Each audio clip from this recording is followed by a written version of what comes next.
Attention, attention, quelque chose de très excitant se passe sur Saturne. C'est ce qu'on appelle la saison des rayons. Et non, la planète ne se transforme pas en une gigantesque roue gazeuse. Laissez-nous vous éclairer sur ce phénomène captivant. Chaque année, le télescope spatial Hubble de la NASA consacre une partie de son temps à l'observation de Saturne. Cette géante gazeuse est la seconde plus grande planète du système solaire. Et ce corps céleste nous réserve encore des surprises. Prenons par exemple l'une des images récentes de la planète Saturne. Vous voyez ces stries floues, elles indiquent le début de la saison des rayons, plus connue sous le nom de spokes. À l'instar de notre planète, Saturne est incliné sur son axe, ce qui lui confère 4 saisons distinctes. Cependant, en raison de l'ampleur colossale de son orbite, chacune de ces saisons dure environ 7 années terrestres. C'est un point crucial à garder en tête. Pour saisir le concept unique de cette saison saturnienne, nous devons parler de l'équinoxe. Sur Terre, c'est le moment où le Soleil se trouve exactement au-dessus de l'équateur, rendant le jour et la nuit de longueur égale. Sur Saturne, c'est légèrement différent. Un équinoxe se produit lorsque les anneaux de Saturne sont inclinés de côté par rapport au Soleil. Bien que les équinoxes sur Saturne aient lieu à chaque printemps et à chaque automne, comme sur notre planète, ils se produisent beaucoup plus rarement, environ une fois toutes les 15 années terrestres. Voilà pourquoi les astronomes sont si enthousiastes au sujet de cet événement. Regardez maintenant. Il y a 2 rayons tachetés sur l'anneau B, à gauche de l'image. Ils ressemblent aux rayons d'une roue de bicyclette. Leur ombrage et leur forme varient. Ils peuvent paraître sombres ou clairs, selon l'angle et l'éclairage. Parfois, ils ressemblent davantage à des taches qu'à des rayons radiaux ordinaires. Ces spokes ne durent pas longtemps, mais de plus en plus commenceront à apparaître à mesure que nous nous approcherons du 6 mai 2025, date de l'équinoxe d'automne sur Saturne. Mais quelle est donc l'origine de ces rayons? Les astronomes pensent qu'ils pourraient en être causés par le champ magnétique de la géante gazeuse. Lorsqu'un champ magnétique planétaire interagit avec le vent solaire, il crée un environnement électriquement chargé. Sur Terre, ce phénomène se manifeste par des aurores boréales. Concernant Saturne, les plus petites particules de glace de ces anneaux pourraient également se charger électriquement. Il est probable que cela les fasse léviter temporairement au-dessus des blocs de glace plus grands qui composent les anneaux. Les spokes des anneaux de Saturne ont été observés pour la première fois par la mission Voyager de la NASA, au début des années 1980. À cette époque, nous ne savions pas que ces rayons étaient un phénomène saisonnier. Voyager 2 a simplement survolé la planète, puis a poursuivi son voyage. Pour comprendre la nature et le fonctionnement de ces rayons, les astronomes avaient besoin d'un télescope spatial capable d'observer Saturne à distance. Un télescope comme Hubble. L'équinoxe le plus récent sur Saturne a eu lieu en 2009, lorsque la sonde spatiale Cassini de la NASA se trouvait en orbite autour de la géante gazeuse. Cassini a envoyé de nombreux clichés étonnants vers la Terre, démontrant rapidement que ces rayons n'étaient pas causés par des interactions gravitationnelles avec Saturne, ni par l'influence de ses lunes, ou des petits satellites constituant les anneaux. En 2005, Cassini a confirmé que les rayons étaient liés au champ magnétique de Saturne. La mission Cassini s'est achevée en 2017, mais Hubble poursuit désormais une surveillance à long terme des changements autour de Saturne. Malgré toutes ces observations, les astronomes ne peuvent toujours pas prédire le début et la durée de la saison des spokes. Heureusement, les anneaux proéminents de Saturne offrent un laboratoire idéal pour étudier ce phénomène. Bien que les autres géantes gazeuses du système solaire possèdent également des anneaux, ceux-ci ne sont pas aussi visibles, et les scientifiques ne savent pas si des spokes y apparaissent. Toutefois, les rayons ne sont pas le seul phénomène spatial fascinant. Notre système solaire regorge de merveilles. Imaginez-vous debout à l'équateur martien, pieds dessus. Vos pieds ressentiraient une température agréable, comparable à une chaude journée de printemps. Cependant, il vous faudrait porter un chapeau, car à la hauteur de votre tête, il régnerait un froid glacial. Vénus tourne dans le sens inverse de la plupart des autres planètes du système solaire et du Soleil lui-même. Une hypothèse avancée par les astronomes est qu'une collision passée avec un objet massif, tel qu'un astéroïde, pourrait en être la cause. La lune de Jupiter, Io, est le corps le plus volcaniquement actif du système solaire, avec plusieurs centaines de volcans. Sa surface présente une étrange teinte jaunâtre, constellée de taches qui lui donnent l'apparence d'une pizza au pepperoni. Europe, l'un des 4 plus grands satellites de Jupiter, est recouverte de glace, avec une épaisseur estimée entre 16 et 24 km. Certaines zones de cette surface glacée sont lisses, ce qui ferait de cet endroit un terrain idéal pour le patinage artistique. Et si l'on rassemblait tous les astéroïdes connus du système solaire, leur masse totale serait inférieure à 10% de celle de notre Lune. Les scientifiques pensent que Mercure pourrait encore posséder un noyau partiellement fondu, ce qui expliquerait la présence d'un champ magnétique, bien que celui-ci représente seulement 1% de la puissance de celui de la Terre. Le noyau de Mercure constitue environ 42% du volume total de la planète.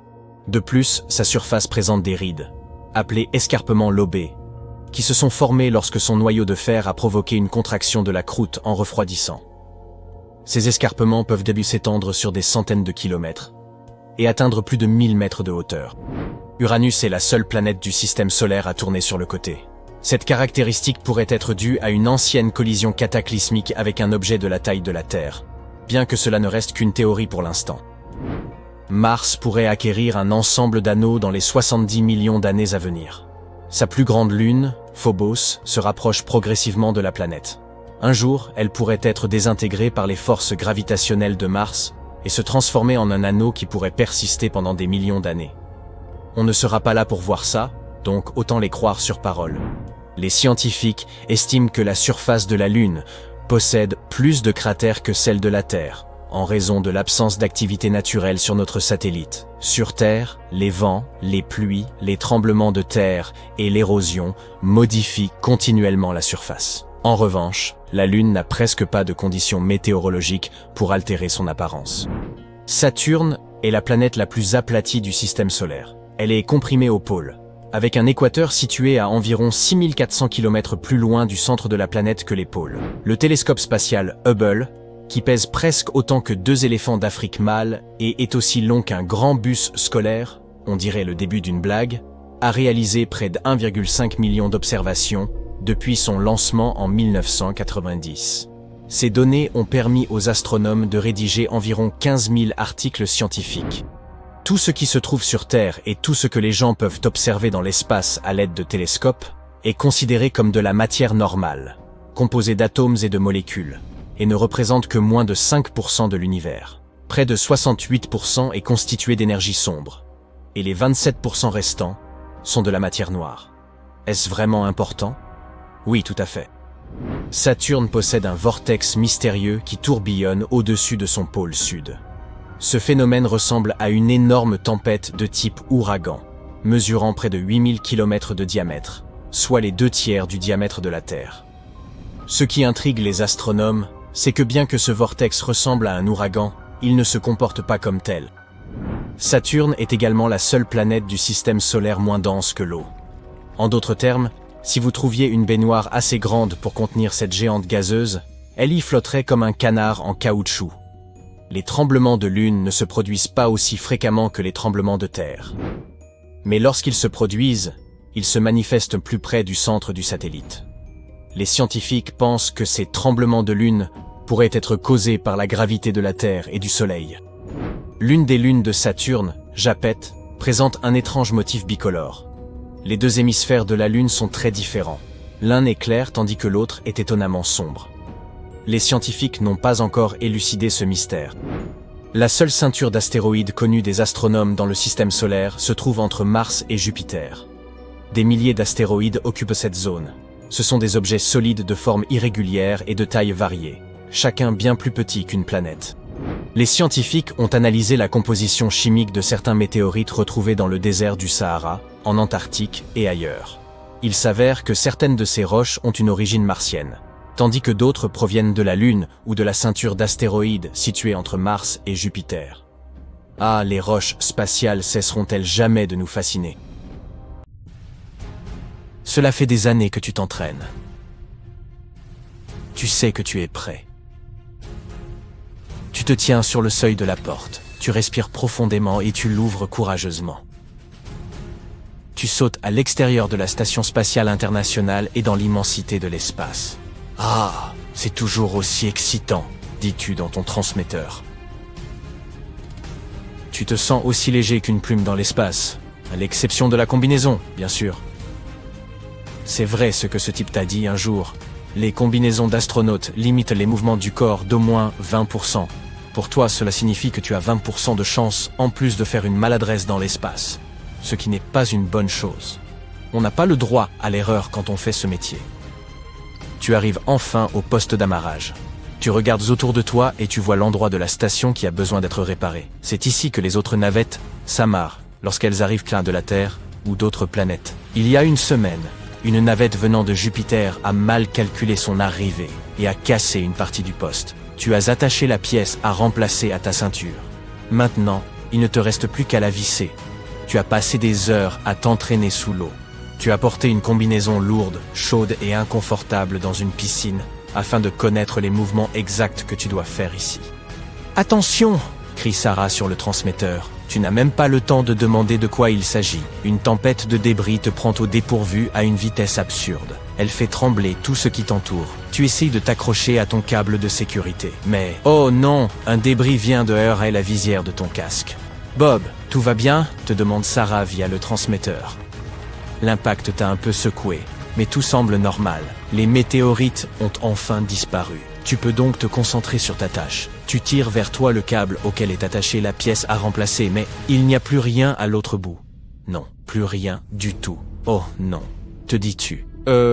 Sarah, nous avons perdu une pièce. Je répète, nous avons perdu une pièce. La situation est assez grave et tu en es conscient. Tout ce qui tombe dans l'espace peut entrer en collision avec la Station spatiale internationale ou avec d'autres véhicules. Tu essaies de te souvenir de ton entraînement, mais ta tête est vide. C'est pire que la fois où tu as cassé le pot en céramique préféré de ta copine. Sarah, l'astronaute qui t'accompagne à bord de la station, crie sur le transmetteur. « Oh non Bob, dis-moi que ce n'est pas vrai.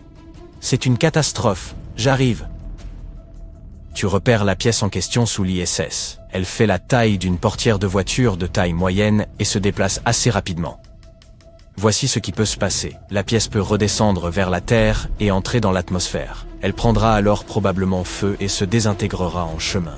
Mais même si c'est bien le cas, l'image de la NASA en souffrira et on te réprimandera. Il se peut aussi que la pièce perdue prenne un peu d'élan, se mette en orbite et vienne percuter l'ISS, et toi aussi par la même occasion, ou un satellite qui se trouverait sur la même orbite.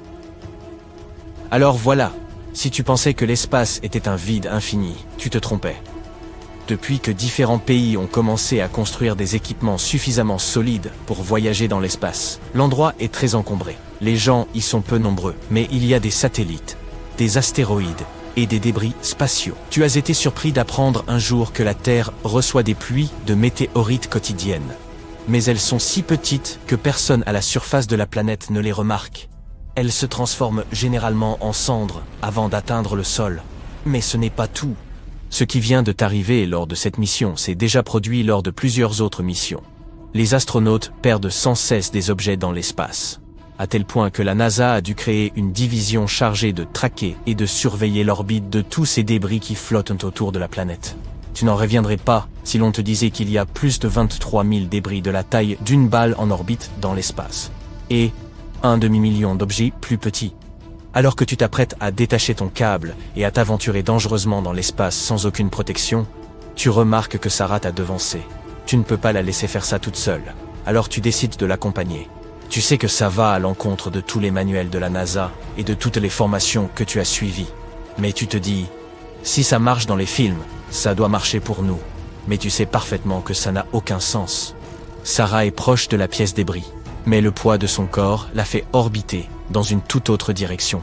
Ok, te dis-tu, c'est à ton tour de briller et d'être un héros. Tu essaies de bouger tes bras comme tu le ferais sous l'eau, mais il n'y a pas de frottement dans l'espace. Tu ne peux pas te mettre à nager pour aller chercher cette pièce d'équipement. Tu essaies de contacter Sarah, mais elle ne répond plus. Il va donc falloir que tu te débrouilles seul à présent.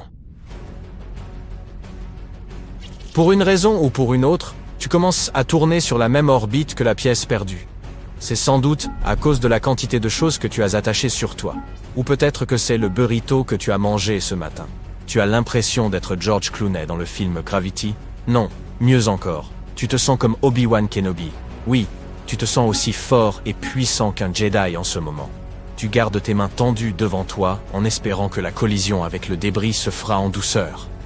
Et 3, 2, 1, atterrissage réussi. Je plaisante, mais oui, tu as réussi à t'arrimer au débris. Hourra! Et maintenant, te dis-tu. Je suppose que tu aurais dû revoir ton plan un peu plus en profondeur, hein? Tu n'as pas la possibilité de guider le débris. et tu ne peux plus non plus contacter le centre de contrôle de la mission pour leur dire que l'objet, et toi-même, êtes en route vers quelque part. N'aie pas peur, tu n'as pas fait tout ce chemin pour commencer à avoir peur. Quelles sont tes options? D'abord, photographie mentalement ta planète. De là-haut, elle ne déçoit jamais. Ensuite, demande-toi quels sont les différents scénarios possibles dans une telle situation. Ton poids normal ne peut pas suffire à t'extraire de l'orbite terrestre. Dans l'hypothétique scénario où cela se produirait, tu serais probablement aspiré par l'orbite de Vénus et tu passerais un mauvais moment. Il y a fait extrêmement chaud. Même si dans la mythologie, Vénus représente l'amour, il n'y a rien d'agréable dans le voisinage de cette planète, et tu le sais. Si tu t'approchais trop, ta combinaison spatiale ne supporterait pas la chaleur. Elle ne peut résister qu'à une température maximale de 120 degrés Celsius, et l'atmosphère de Vénus peut atteindre les 370 degrés. Mais honnêtement, le pire scénario est beaucoup plus simple que cela. Ta combinaison spatiale pourrait décider de noyer tes oreilles, ton nez et ta bouche dans de l'eau. Oui, cela s'est déjà produit lors de sorties dans l'espace. Tu vois, pour que ta combinaison spatiale reste fraîche, elle compte sur les 3,8 litres d'eau de son système de refroidissement. Ce système, qui est censé éjecter de l'air recyclé par l'arrière de ton casque, peut se mettre à fuir. Et comme tu es coincé au milieu de nulle part, tu n'as aucun endroit, toi, vers où fuir. Mais attends, qu'est-ce qui se profile à l'horizon? Une navette spatiale modulaire. Tu essayes de crier, mais personne ne t'entend hors de ton casque. Tu fais des signes avec tes bras. Tiens, elle se dirige droit sur toi. Enfin, dit Sarah, j'ai mis pas mal de temps à te retrouver. Apparemment, elle y s'est revenue à la station juste à temps pour t'attraper avant que tu ne partes vagabonder dans l'espace infini. Je suppose que je vais perdre quelques points d'astronaute à cause de cette petite mésaventure, hein, dis-tu? Oui, ça c'est sûr. Récemment, des scientifiques chinois ont découvert quelque chose d'intéressant sur la Lune. Un cristal inhabituel. Ils ont aussi découvert que ce cristal contient un élément qui peut littéralement remplacer le combustible nucléaire. Alors, creusons un peu le sujet. La composition de la Lune est longtemps restée un mystère pour nous. Un demi-siècle s'est déjà écoulé depuis la mission Apollo 11. Malheureusement, nous n'avons pas beaucoup voyagé sur la Lune depuis. Et il n'est donc pas surprenant qu'il ne soit pas si facile pour nous de l'étudier. Mais récemment, une percée a été réalisée dans ce domaine. En décembre 2020, des scientifiques chinois ont envoyé la sonde Chang'e 5 sur la Lune. La mission a été nommée d'après l'ancienne divinité chinoise de la Lune, Chang'e. Plutôt poétique, n'est-ce pas? Quoi qu'il en soit, la sonde s'est rendue sur la face la plus proche de la Lune. Elle a passé plusieurs jours à creuser la surface et les roches, puis elle est revenue sur Terre. Au total, elle a collecté environ 2 kg de diverses roches lunaires, comprenant du basalte, de la lave solidifiée et d'autres. Cela ne semble peut-être pas très impressionnant, mais c'est en fait une mini-percée. Après tout, on n'a plus récolté d'échantillons lunaires depuis 1976. Or, ces échantillons sont très importants pour apprendre l'histoire de notre monde. On s'est battu pendant des années pour découvrir, par exemple, comment la Lune est née. Il y avait beaucoup de théories, mais on n'arrivait toujours pas à trouver de preuves solides pour aucune d'entre elles. Mais grâce aux dernières missions et à certaines simulations informatiques, les scientifiques ont enfin découvert la vérité. La Lune est née lorsqu'une planète quelconque s'est écrasée sur notre Terre il y a plusieurs millions d'années. Cette planète naine était légèrement plus petite que Mars. Des fragments de la Terre sont partis dans l'espace, mais certains sont restés dans notre orbite. Puis ils se sont collés ensemble et ont formé la Lune. Cela semble effrayant, mais en réalité, la naissance de la Lune est la meilleure chose qui soit arrivée à notre planète. Sans ce magnifique satellite, tous nos océans seraient encore de petites flaques d'eau. La vie ne serait pas du tout apparue sur Terre. C'est donc déjà une découverte incroyable en soi. Mais ce n'est pas tout. En étudiant les roches collectées, les scientifiques de l'Institut de recherche de Pékin ont découvert quelque chose d'inhabituel. Un cristal lunaire rare. Ça a l'air plutôt banal, n'est-ce pas? Juste un minuscule monocristal et transparent de l'épaisseur d'un cheveu humain. On avait fait de telles trouvailles sur la Lune auparavant. Ces cristaux se sont formés à la suite d'une activité volcanique, tout comme certains grenats sur la Terre. Car l'endroit où ils ont découvert ces cristaux a aussi connu des éruptions volcaniques. Il y a 1,2 milliard d'années. Cela signifie que ce petit cristal a plus d'1 milliard d'années. Mais ce n'est pas la chose la plus importante. Ce qui importe vraiment, c'est que ce cristal est fait d'un matériau unique, qu'on n'avait jamais vu auparavant. Des chercheurs de l'Association minéralogique internationale ont confirmé qu'une telle composition ne peut être trouvée nulle part sur Terre. Le cristal a été nommé Chang'e-zhi Y, encore une fois d'après la même divinité chinoise de la Lune. Et c'est un autre exploit. C'est le 6e minéral précédemment inconnu que nous avons trouvé sur la Lune, et le tout premier trouvé par la Chine. Elle est maintenant devenue le 3e pays au monde à faire une telle découverte lunaire. Cependant, ce minuscule cristal n'est pas la seule chose remarquable qu'ils ont trouvée. Après avoir étudié ce joyau et environ 140 000 autres particules lunaires, les scientifiques ont découvert autre chose. Ils ont trouvé de l'hélium-3. Pourquoi est-ce important ?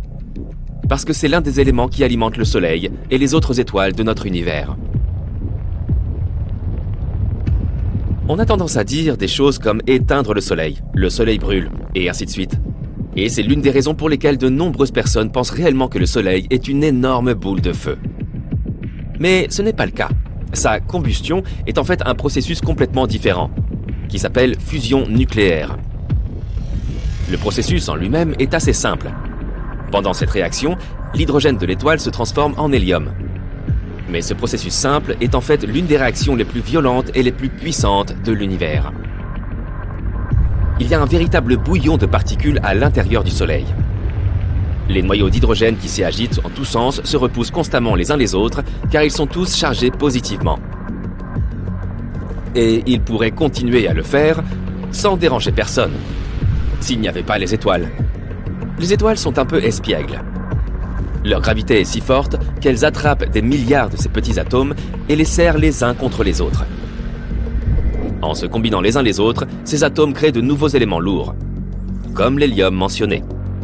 Et lorsque cela se produit, il projette beaucoup d'énergie dans l'espace.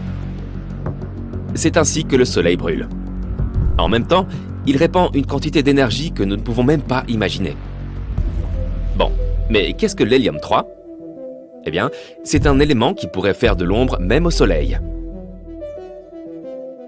La fusion des atomes d'hélium-3 libère encore plus d'énergie que dans une fusion nucléaire typique.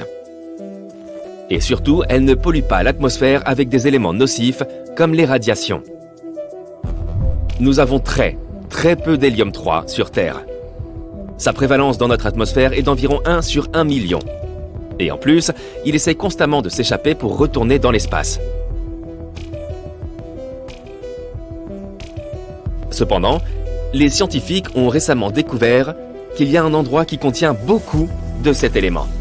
Oui, tu l'as deviné, c'est la Lune. On pense qu'il y a plus d'hélium-3 sur la Lune que sur la Terre à cause des vents solaires. Le Soleil a bombardé la Lune d'hélium-3 pendant des milliards d'années. Si bien qu'aujourd'hui, il y en a partout. Ce n'est pas si impressionnant si on la compare à Jupiter ou Saturne, par exemple. Mais n'oublie pas la quantité d'énergie qu'il peut libérer. Il faut savoir qu'avec seulement 25 tonnes d'hélium-3, il serait possible de fournir de l'énergie aux États-Unis pendant une année entière. Or, il y en a environ 350 000 tonnes sur Terre, et plus d'1 million de tonnes sur la Lune. Ces seules sources pourraient subvenir aux besoins de l'ensemble des États-Unis pendant des milliers d'années. Donc, en gros, à l'avenir, l'hélium-3 pourrait devenir une nouvelle source de combustible. Et il surpasse le combustible nucléaire dans pratiquement tous les domaines. L'hélium-3 ne laisse pas de déchets ni de radiations nocifs. Il est plus puissant et pas si dangereux. En d'autres termes, cette énergie écologique et efficace pourrait être une révolution pour notre planète. Mais alors, qu'est-ce qu'on attend ? Il y a un petit hic. Malheureusement, on n'a encore rien trouvé d'aussi puissant et chaud que les étoiles. Or, pour utiliser l'hélium-3, on a besoin de température et de pression démentes. Il nous faut un réacteur thermonucléaire, et on n'a aucune idée de comment le construire pour l'instant. Et même si on pouvait le chauffer à de telles températures et obtenir la pression nécessaire, on ne sait toujours pas vraiment comment manipuler l'hélium-3 correctement. Par conséquent, même si on a une quantité infinie d'hélium-3, on ne pourra toujours pas l'utiliser. Mais il y a un élément potentiel derrière l'hélium-3, que plusieurs pays ont déjà commencé une course aux ressources lunaires. Et maintenant que Chang'e 5 a découvert un nouveau gisement d'hélium-3 sur la face la plus proche de la Lune, cette course pourrait devenir mondiale. Par exemple, la Chine prévoit déjà une nouvelle mission lunaire en 2024, Chang'e 6. Pendant cette mission, les Chinois veulent collecter les premiers échantillons de la face cachée de la Lune. Comme tu peux le voir, trouver ce cristal lunaire était très important pour nous. Ces cristaux peuvent nous aider à trouver de nouvelles façons de créer de l'hélium-3. Et si on y parvient, l'humanité entrera dans une nouvelle ère. Mais pour y parvenir, on doit encore résoudre un certain nombre de problèmes. Comment livrer un tas de ces cristaux lunaires sur Terre? Comment leur faire produire de l'énergie? Et ainsi de suite. Espérons qu'à l'avenir, ces problèmes seront résolus et qu'on trouvera un moyen de produire une énergie propre, sûre et illimitée.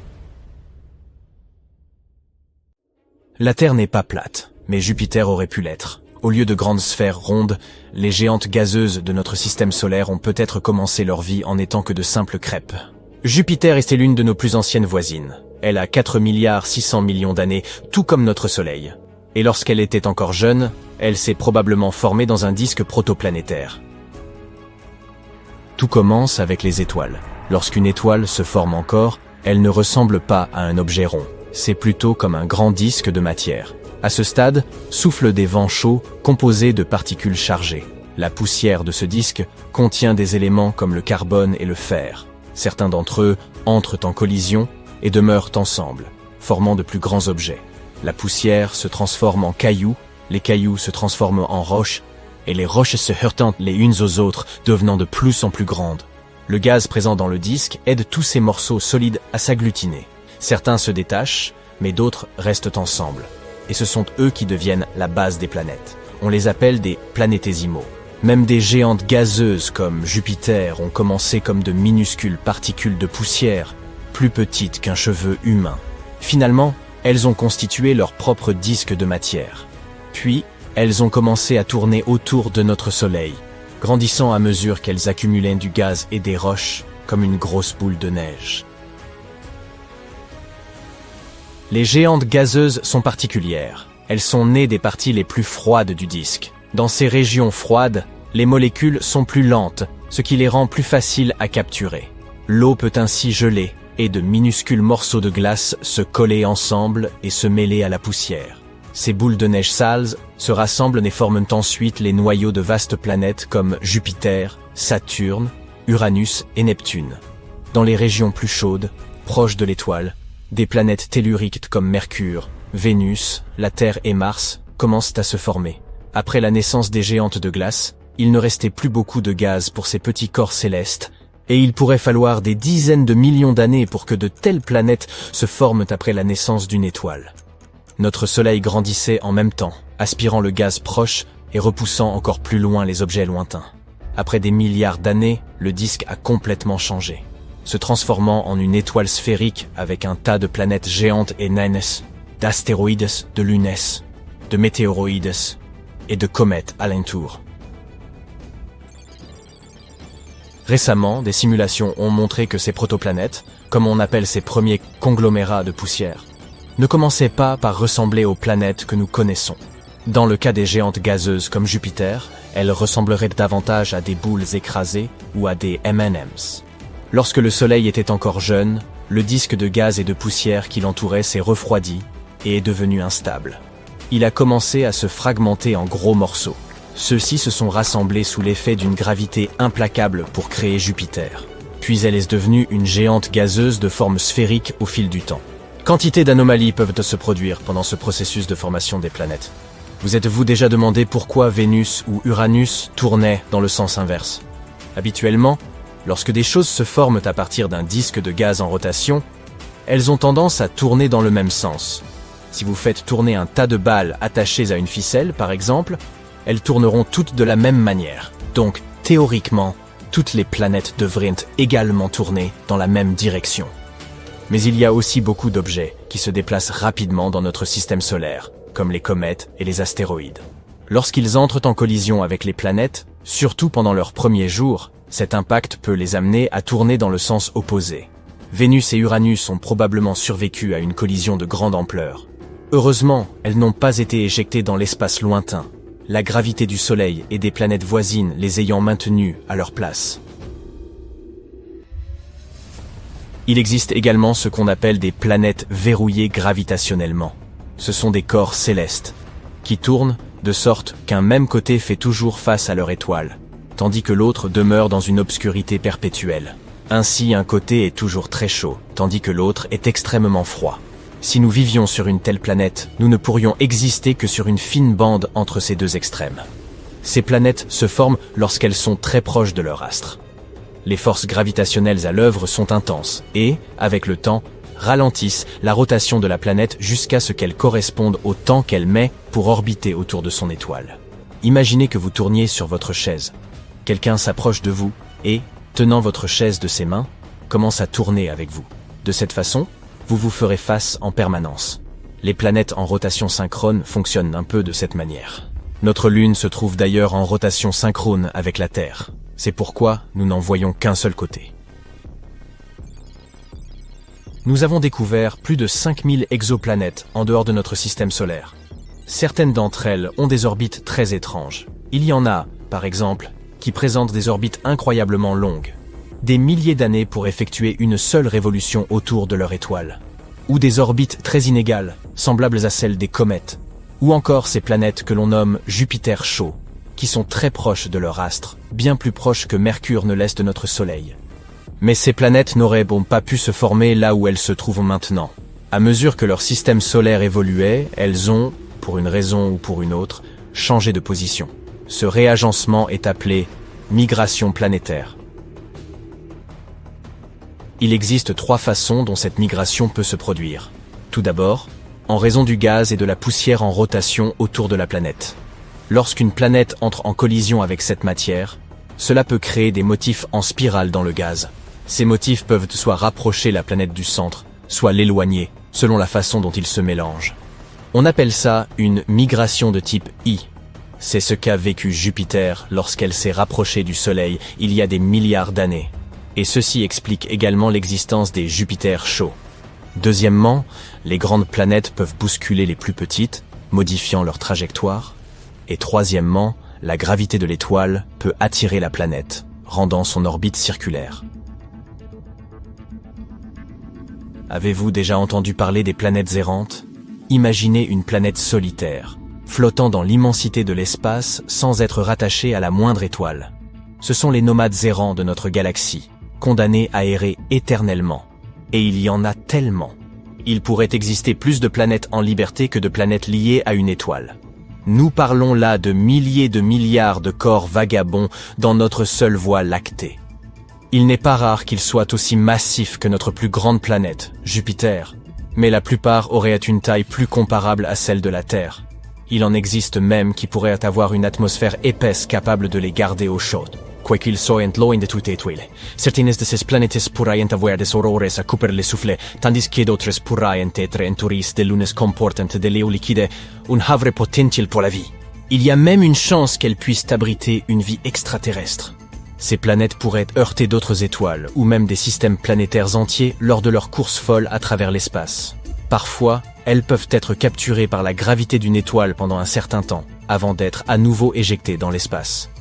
Mais comment naissent-elles? Parfois, au cours de ce processus chaotique de formation, toutes les planètes ne parviennent pas à rester près de leurs étoiles parentes. Certaines d'entre elles sont expulsées de leur système solaire, en raison de la puissante attraction gravitationnelle d'autres planètes ou d'étoiles de passage. Ces planètes éjectées deviennent alors des planètes vagabondes. En 2012, des astronomes ont découvert un système solaire datant du commencement de l'univers. Ce système comprend une étoile et 2 planètes. On l'a surnommé système fossile. Son étoile est incroyablement ancienne, soit environ 13 milliards d'années, presque aussi vieille que notre univers lui-même. Ce système est principalement composé d'hydrogène et d'hélium. C'est inhabituel car les planètes se forment généralement à partir de nuages de gaz contenant des éléments plus lourds. C'est alors que nous avons compris que la façon dont les planètes se formaient auparavant était différente de la façon dont elles se forment aujourd'hui. Nous savons que les étoiles contenant le plus de métaux sont les plus susceptibles d'avoir des planètes. En langage astronomique, Métaux signifie tout élément chimique autre que l'hydrogène et l'hélium. Mais dans l'univers primitif, il n'y avait pas beaucoup d'éléments lourds. La plupart d'entre eux ont été créés à l'intérieur des étoiles, et se sont ensuite dispersés dans l'espace lorsque celles-ci ont explosé. Alors, quand les toutes premières planètes se sont-elles formées? Ce système nouvellement découvert aide à répondre à cette question. Ces deux planètes géantes sont en orbite autour d'une étoile, qui est incroyablement pauvre en métaux et extrêmement vieille. Ce devrait être rarissime, voire impossible, mais elles existent pourtant. Cela signifie peut-être qu'il y a plus de planètes dans des systèmes pauvres en métaux que nous ne le pensions. Les étudier nous aidera à en apprendre davantage sur la formation des planètes. Imagine. Tu flottes dans les profondeurs de l'espace et contemples notre chère planète bleue. Qu'y a-t-il tout en haut? Tu penses peut-être que c'est le pôle Nord, mais ce n'est pas forcément le cas. En réalité, cette croyance collective selon laquelle le Nord se trouverait au sommet du monde ne repose sur aucune base scientifique solide. Il s'agit simplement d'une chose que nous avons acceptée au fil du temps. Et cette convention a une histoire passionnante. Avec un soupçon d'astrophysique, un peu de psychologie et une conséquence surprenante, elle influence notre perception du monde bien plus que nous ne le pensons. Savoir où l'on se trouve est essentiel à la survie. Et c'est vrai pour la plupart des espèces. Pas seulement pour nous, les humains. À l'instar des abeilles, par exemple, les êtres humains ont la faculté de créer des cartes mentales de leur environnement. Mais là où nous nous distinguons vraiment, c'est dans nos efforts visant à partager ces cartes avec nos congénères. Nous avons commencé à le faire il y a un certain temps, en dessinant des cartes sur toutes sortes de supports, des murs de cavernes jusqu'aux écrans d'ordinateur. Les plus anciennes que nous ayons trouvées remontent à près de 14 000 ans. Malgré cette longue évolution, ce n'est qu'au cours des derniers siècles que nous avons décidé que le Nord devait toujours se trouver en haut de la carte. Les férus d'histoire nous apprendront que pendant longtemps, le Nord n'a pratiquement jamais été placé en haut de la carte parce qu'il symbolisait l'obscurité. L'Ouest n'était pas non plus pris en compte, car c'est là que le soleil mourait chaque soir. Cependant, les premières cartes asiatiques semblent remettre cette tendance en question. Avant que tu n'y penses, non, ce n'est pas à cause de leur boussole qu'ils ont placé le Nord en haut de la carte. Les premières boussoles asiatiques étaient en fait alignées sur le sud, considérées comme une direction plus favorable que le froid et l'obscurité du septentrion. Mais sur ces cartes, l'empereur, qui résidait au nord, était toujours placé au sommet, ses fidèles sujets levant les yeux vers lui. En rétrospective, chaque culture avait sa propre notion de CE, vers quoi il valait mieux être tourné. Ce qui a conduit à des orientations variées des premières cartes. Les Égyptiens préféraient l'Est, où le soleil nous gratifie de son apparition chaque matin. Les premières cartes arabes privilégièrent le Sud. Les cartes européennes de la même époque plaçaient l'Est au sommet. Quand tout le monde a-t-il décidé que le Nord était le nouveau sommet du monde? On pourrait être tenté d'en attribuer la paternité à des explorateurs comme Christophe Colomb et Magellan, qui se sont orientés en fonction de l'étoile polaire. Mais ils ne voyèrent pas vraiment le monde sous cet angle. Christophe Colomb, par exemple, voyait le monde avec l'Est à son sommet, croyant qu'il se dirigeait vers le paradis terrestre. La projection de Mercator de 1569 a changé la donne, car elle a été la première à prendre en compte la courbure de la Terre pour une navigation plus précise. Mais même à cette époque, l'accent n'était pas mis sur le Nord. Mercator a projeté les pôles à l'infini, les considérant comme relativement peu importants puisque les marins ne s'y aventurèrent jamais. Il est possible que le choix de placer le Nord au sommet ait été motivé par le fait que les Européens, qui accomplissaient leur part d'exploration, se trouvaient dans l'hémisphère nord, avec beaucoup plus de terres à couvrir et de gens à côtoyer. Quelle qu'en soit la raison, cette idée du Nord tout en haut est restée. Même lorsqu'un astronaute de la NASA a pris une photo de la Terre avec le Sud pour sommet en 1972, il a fallu la retourner pour éviter toute confusion. C'est là que les choses deviennent intéressantes. Lorsque tu observes la Terre depuis l'espace, les notions de haut et de bas perdent tout leur sens. Certes, la Terre s'aligne sur le plan des autres planètes de notre système solaire parce que nous partageons tous la même origine cosmique, mais nous pourrions tout aussi bien inverser l'image ou placer le Soleil en haut ou en bas, selon le point de vue astronomique. Même au sein de la Voie lactée, notre système solaire est incliné d'environ 63 degrés. Si l'on y réfléchit bien, les notions de haut, de bas, de gauche et de droite ne s'appliquent pas vraiment à l'espace. Mais pourquoi ne pas renverser la donne? Devrions-nous accepter de voir notre monde sous un angle différent? Il existe des preuves psychologiques que notre mentalité de nordiste pourrait fausser nos perceptions de la valeur.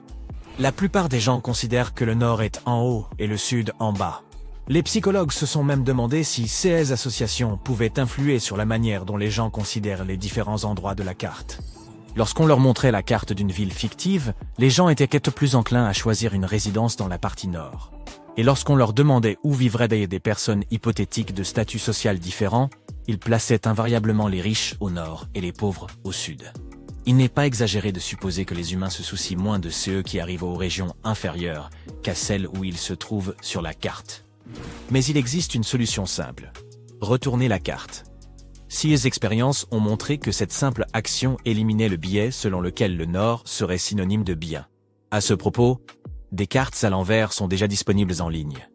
Les Australiens apprécieraient ce changement, c'est certain. Quoi que tu préfères, en haut de ta map monde, tu auras bien besoin d'une boussole pour te guider. T'es-tu déjà arrêté pour réfléchir à ce système? C'est l'un des plus anciens gadgets que nous ayons dans notre trousse de survie. Elle existe depuis des siècles, servant de phare aux aventuriers, aux voyageurs autres explorateurs, les guidant à travers des océans inexplorés et les aidant à découvrir de nouveaux continents. De fait, la boussole a transformé l'homme sédentaire en un nomade globe-trotter.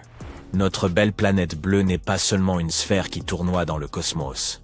Elle possède aussi son propre champ magnétique. Imagine-la comme un aimant colossal, bourdonnant d'une énergie invisible.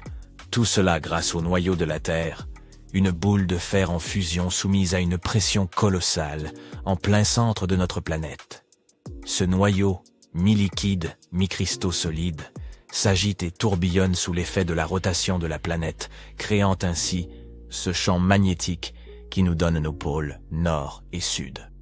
Mais c'est là que les choses se corsent un peu. Ces pôles magnétiques ne sont pas parfaitement alignés avec les pôles géographiques de la Terre, ceux autour desquels la Terre tourne. Ils sont proches, certes, mais ne se trouvent pas exactement au même endroit. C'est pourquoi la boussole, qui réagit au champ magnétique, ne pointe pas directement vers ce que nous appelons le vrai nord, c'est-à-dire le pôle nord géographique. Elle pointe plutôt vers le nord magnétique, situé un peu en deçà du vrai. Mais ne t'en fais pas, il est suffisamment proche pour nous amener là où nous devons aller. Parlons un peu plus de cette histoire de vrai nord et de nord magnétique. Te souviens-tu de la nouvelle de septembre 2019 qui affirmait que, pour la première fois depuis plus de 360 ans, les boussoles de Greenwich indiquaient le vrai nord? C'est un fait assez rare. En général, les boussoles indiquent le nord magnétique, qui n'est pas un point constant sur la carte. Il change et dérive au fil du temps, en fonction des déplacements du noyau terrestre. En revanche, le nord géographique fait référence au pôle nord géographique, un point précis et immuable à la surface de la Terre. Ainsi, lorsque tu tiens une boussole, c'est vers le nord magnétique qu'elle t'oriente, et non vers le nord géographique. C'est là que les choses deviennent encore plus curieuses. L'angle entre la direction du nord géographique et celle du nord magnétique indiquée par la boussole est appelé déclinaison magnétique. C'est un mot sophistiqué pour un concept simple. À présent, comme le champ magnétique terrestre n'est pas une chose facilement appréhendable, il a ses creux et ses oscillations, la déclinaison n'est pas la même partout. Elle varie d'un endroit à l'autre. En outre, voici ce qui constitue une boussole. Elle est munie d'une minuscule aiguille conçue à partir d'un métal magnétisé, le fer étant le plus courant. Cette aiguille est fixée sur un petit élément pointu, ou pivot, et laissée à flot dans un liquide quelconque, souvent de l'huile minérale ou quelque chose de similaire. Cela permet à l'aiguille de tourner et de danser avec le champ magnétique terrestre. Lorsque tu tiens ta boussole à plat dans ta main, l'aiguille se stabilise et indique le nord magnétique. Maintenant, regarde ta boussole et tu remarqueras ces petits repères. Ce sont les degrés.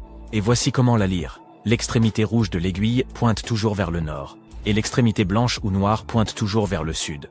C'est la danse nord-sud de ta boussole. De plus, le châssis de la boussole comporte souvent une flèche tout en haut. C'est la flèche d'orientation. Ce que vous admirez là est de loin le portrait le plus réussi de notre Soleil. Heureusement, notre étoile mère, vieille de 4 milliards et demi d'années, n'a pas utilisé de maquillage pour arranger son teint avant cette séance photo, et nous pouvons maintenant étudier sa surface en détail. Ce cliché emblématique a été pris en mars 2022. La NASA voulait acquérir une meilleure compréhension du comportement de notre astre et de son impact sur la vie terrestre, et envisager le futur de nos technologies spatiales, bien entendu. Pour ce faire, on a lancé le satellite de la mission d'observatoire de la dynamique solaire, ou SDO, en février 2010. Cette séance photo légendaire a donc eu lieu 12 ans plus tard, lorsque le SDO était à mi-chemin entre la Terre et le Soleil. Les chercheurs ont dû assembler 25 images individuelles à la façon d'un puzzle.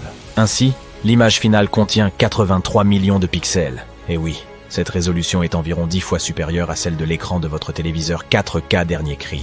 Regardez cet incroyable motif qui rappelle la croûte d'un biscuit. Habituellement, la surface étincelante du Soleil nous la cache lorsque nous observons l'étoile depuis la Terre. Heureusement, la NASA a exploré cette lumière au-delà du spectre observable, ce qui lui a permis de découvrir des détails invisibles du visage de notre Soleil. Lorsque l'on ajuste un selfie avec des filtres et des effets, on peut obtenir des portraits complètement différents, mettant en évidence différentes parties de notre visage. Même celles que nous ne savions même pas exister. Le même principe s'applique ici. Chacune de ces boules de plasma est la même photo du Soleil, saisie à différentes longueurs d'onde électromagnétiques. Les taches et les motifs révélés peuvent nous aider à comprendre un peu mieux les événements qui se produisent sous de la peau de notre étoile. À la vitesse de la lumière, désigne généralement quelque chose d'extrêmement rapide. Pourtant, ce rayon rose doré qui caresse votre joue à l'aube a parcouru un long chemin et est incroyablement vieux à l'échelle humaine.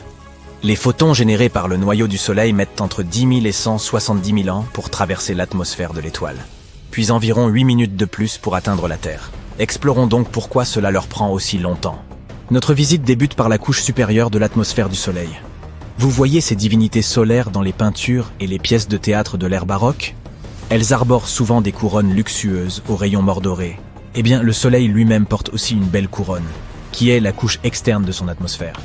Mais bien sûr, sa grandeur et sa gloire sont incomparables avec celles de ces couronnes de costumes en carton-pâte, et sa forme n'est pas si régulière. La couronne est une enveloppe de gaz qui enveloppe notre étoile mère, de sorte que sa taille et sa forme fluctuent constamment sous l'influence du champ magnétique du Soleil. Vous pouvez apercevoir cette couronne de vos propres yeux depuis la Terre lors des éclipses solaires totales. Elle s'apparente à un rayonnement sublime autour du disque solaire, qui lui-même est alors complètement masqué par la Lune. La couronne s'étend sur 8 millions de kilomètres au-dessus de la surface du Soleil, alors que notre planète bleue ne mesure que 13 000 kilomètres de diamètre.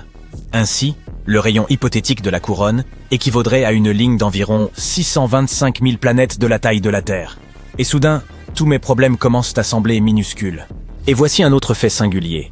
La couronne du Soleil déroge en quelque sorte aux lois de la physique connue, car elle est plus chaude qu'elle ne devrait l'être. Sa température est de plus d'1 million de degrés Celsius, alors que la surface du Soleil est seulement d'environ 5000 degrés. Cela dit, l'adverbe « seulement » n'est pas le plus approprié, car c'est toujours extrêmement chaud en termes humains. Habituellement, la température tend à baisser lorsque l'on s'éloigne d'une source de chaleur. Mais ce n'est pas le cas ici. Les astrophysiciens demeurent perplexes face à un tel mystère. Heureusement, cette récente séance photo nous permet de découvrir ce qui se passe à l'intérieur de cette énorme boule incandescente sans risquer d'y perdre la vue. Prenez par exemple ces magnifiques points lumineux. Ils représentent les éruptions solaires qui se produisent sous la couche de la couronne. Celles-ci sont de puissantes explosions qui se produisent lorsque les champs magnétiques se heurtent les uns aux autres. Lorsqu'elles ont lieu, ils changent de forme et se réagencent rapidement. Ces champs magnétiques proviennent du plasma, qui est lui-même très turbulent, de sorte que de pareils événements ne sont guère surprenants pour la météo locale. Qui aurait cru que le Soleil avait des points noirs sur la peau, tout comme les adolescents ? Ces zones plus sombres sont connues sous le nom de trous coronaux. Les terriens peuvent en admirer l'impact lorsqu'ils observent ces magnifiques aurores dans les régions polaires. Les trous coronaux semblent plus sombres parce que le plasma dans ces régions est plus froid, moins dense et ouvert magnétiquement. Ces conditions permettent au vent solaire de se répandre à travers le système solaire plutôt que de rester à la surface de l'astre. Et lorsqu'ils heurtent la magnétosphère terrestre, ces aurores se forment pour ravir nos yeux. Fort heureusement, notre champ magnétique local refroidit les vents solaires.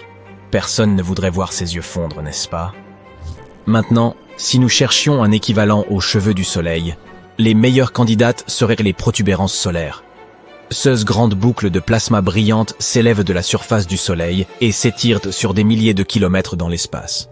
Leur durée de vie varie de quelques jours à plusieurs mois. C'est l'un des événements les plus répandus dans cette région. Bien que la première description détaillée d'une protubérance solaire date du XIVe siècle, les scientifiques modernes recherchent toujours comment et pourquoi elle se forme. En plongeant plus profondément, nous sommes confrontés à la zone de transition. L'épaisseur de cette couche est d'environ 100 km, et la météo locale est proprement démente. Les températures peuvent monter jusqu'à 500 000 degrés. Cette zone de transition se situe entre la couronne et l'ultime région de l'atmosphère du Soleil, que l'on appelle la chromosphère. En parlant de ça, c'est justement notre prochain arrêt. La chromosphère est connue pour présenter un mystère scientifique du nom de spicule. Répétez-le 20 fois très vite. Spicule, spicule, spicule. C'est marrant, non ? Ce spectaculaire jet de plasma s'étire depuis la surface du Soleil et atteigne des vitesses d'environ 360 km par seconde. Comme s'ils sautèrent sur un trampoline depuis la surface du Soleil. Chaque spicule perdure quelques minutes dans l'espace avant de retomber dans l'atmosphère solaire. Les astrophysiciens avaient du mal à expliquer comment des particules chargées magnétiquement pouvaient réussir à échapper ainsi à l'incroyable gravité du Soleil tout en étant si proches de lui. Une réponse possible est apparue en 2017. Un groupe de scientifiques a découvert que des particules neutres fournissaient aux particules chargées magnétiquement une flottabilité supplémentaire permettant de s'arracher à la gravité solaire pendant un certain temps. Ce qui vaut toujours mieux que l'explication de la poudre de perlimpinpin, n'est-ce pas ?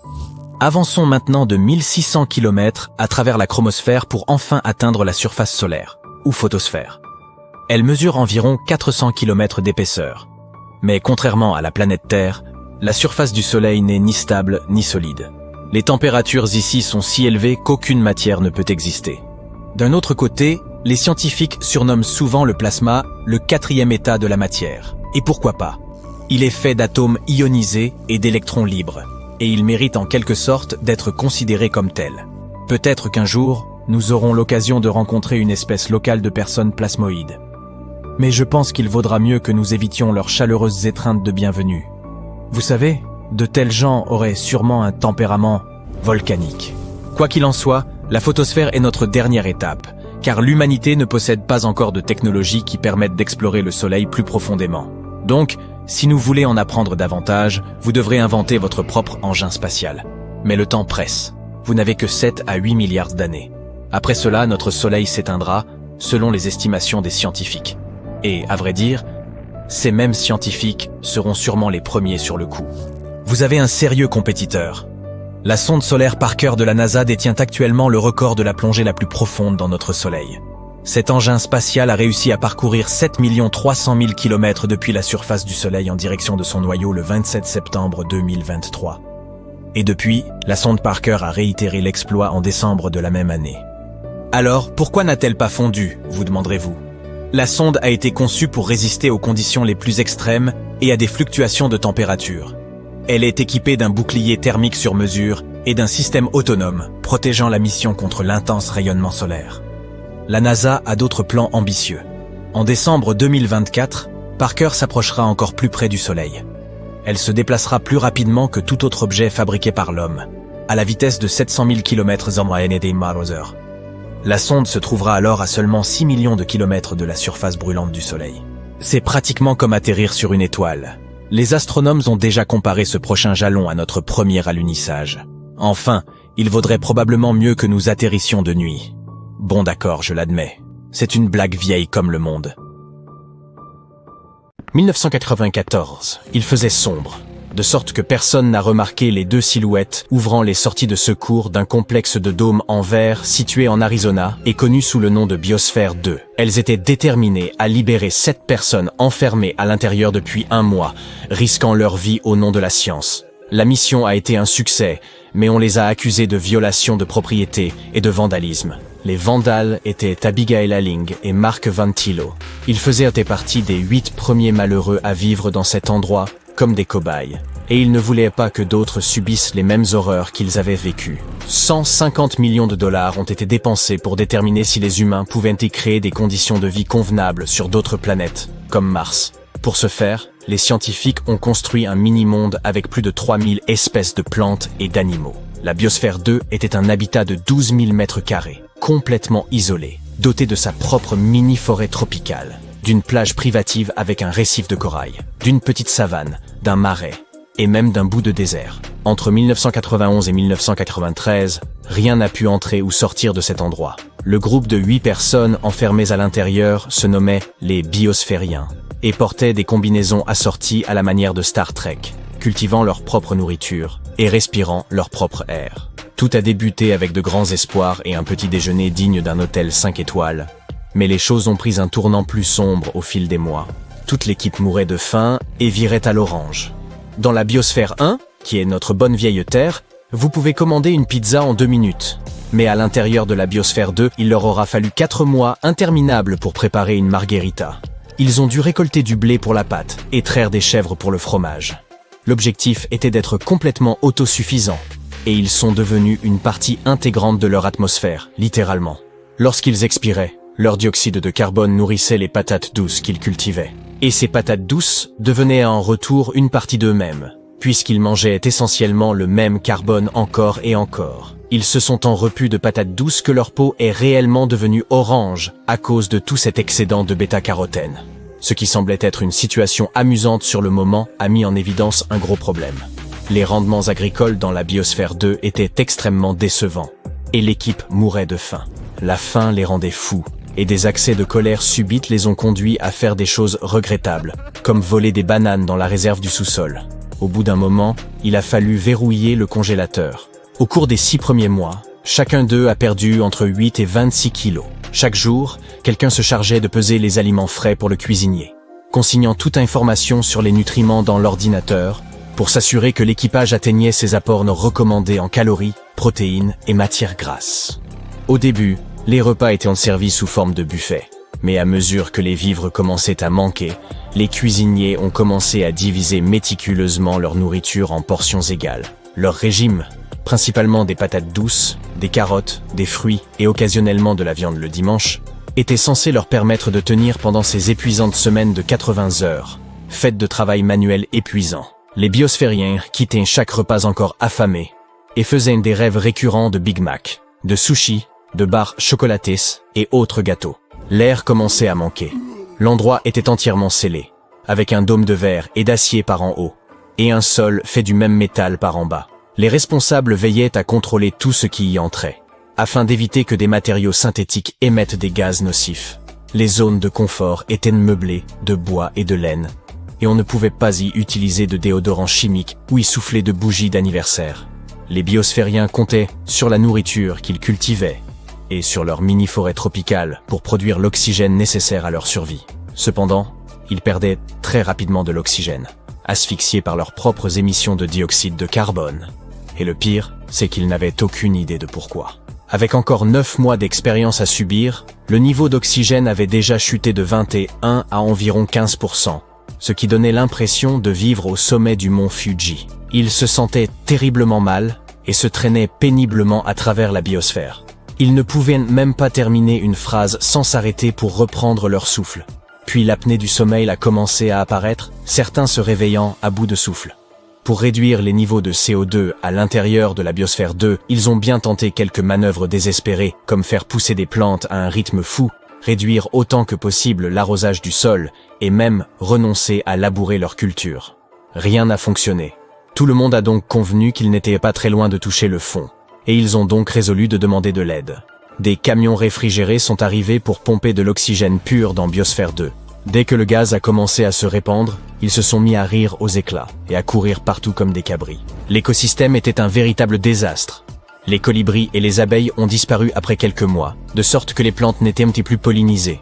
Les vers et les acariens ont attaqué les cultures, et les cafards ont tout envahi. 4 espèces de cafards savailles ont été introduites pour recycler la matière organique, mais les cafards domestiques ordinaires étaient les survivants ultimes. Ils sont parvenus à s'infiltrer et à se multiplier, présentant une menace sérieuse pour les cultures. La nuit, la cuisine était envahie de cafards dès que les lumières s'éteignaient. Pour combattre cette infestation, le groupe a graissé des tasses de café avec du lubrifiant et y a mis des morceaux de papaye pour servir d'appât.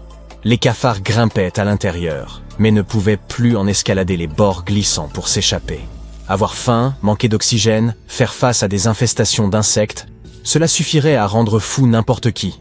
De violentes disputes ont conduit les gens à se jeter des tasses à la figure et à se cracher dessus. Finalement, le groupe s'est simplement scindé en deux. Ils ont arrêté de se parler et pouvaient se croiser dans les couloirs sans même s'adresser un regard. La moitié d'entre eux voulaient plus de nourriture et d'oxygène pour poursuivre l'expérience avec dignité, tandis que l'autre moitié croyait en leur chance de survie sans aide extérieure, et ce quoi qu'il en coûte. En vérité, la chambre scellée avait été violée bien avant tout cela. Juste 2 semaines après leur entrée, une biosphérienne du nom de Jane Pointer s'était coupé le bout du doigt dans un accident de cuisine en préparant du riz. Le médecin de la mission a essayé de le recoudre, mais cela n'a pas fonctionné et son doigt a noirci en quelques jours. Elle s'est rendue à un hôpital extérieur pour y être opérée, et quelques heures plus tard, elle est retournée à l'intérieur avec un sac de sport rempli de fournitures comme des pièces d'informatique et des pellicules couleur. Les journalistes n'ont découvert cette livraison furtive que bien des mois plus tard. Et en raison de cela, nombre de gens ont remis en question la crédibilité de toute l'expérimentation. Les médias ont traité l'expérience comme une émission de télé-réalité, la qualifiant de divertissement écologique à la mode. Les gros titres de partout dans le monde donnaient l'impression que l'équipe était sur le point d'y laisser la vie. Au point que leurs familles s'inquiétaient et appelaient sans cesse les biosphériens pour s'assurer qu'ils allaient bien. Le groupe avait l'impression d'être dans un zoo humain, avec des touristes venant de loin pour les regarder au travers de leur cage de verre. Rien que dans les premiers 6 mois, plus de 150 000 personnes ont visité l'endroit. La Biosphère 2 a fini par devenir un gag dans la culture populaire, inspirant une comédie appelée Biodome et des décennies de sketchs amusants. Vous vous demandez peut-être pourquoi aucun d'eux n'a abandonné l'expérience et n'est sorti par la grande porte. Eh bien, aucun des environnementalistes ne voulait être le premier à admettre que c'était au-dessus de ses forces. De plus, ils gardaient encore tous l'espoir de pouvoir relever le défi de la construction d'une seconde Terre. En bout de compte, ils sont parvenus à découvrir où étaient repassées les 7 tonnes d'oxygène manquant. Il avait été absorbé par le béton. Même si être essoufflé tout le temps peut sembler avoir été le plus grand défi qu'ils aient dû relever, les biosphériens ont déclaré que l'apprentissage du contact humain dans un environnement clos était encore plus difficile. Il semble que l'expérience ait été un énorme fiasco. Mais le groupe a acquis beaucoup de précieuses leçons.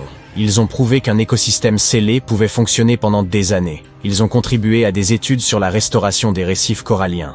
Et leur ferme a montré qu'un rendement élevé et un recyclage complet des nutriments pouvaient être atteints sans l'aide de produits chimiques. Au cas où vous vous le demanderiez, ça n'a pas été la fin du complexe de verre. La seconde mission à l'intérieur de la Biosphère 2 a eu lieu en mars 1994. Maintenant, vous pouvez retourner au début de la vidéo pour comprendre comment ça a pu se passer pour eux. As-tu déjà entendu parler de l'étoile en diamant dont la valeur surpasse celle de toutes les richesses de la Terre, ou de ces étoiles scintillantes dont la surface est faite de fer solide? Jetons un coup d'œil à ces étranges astres et essayons de percer leur mystère.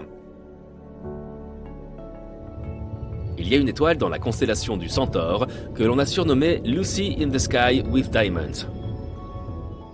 Oui, c'est bien le titre d'une chanson des Beatles.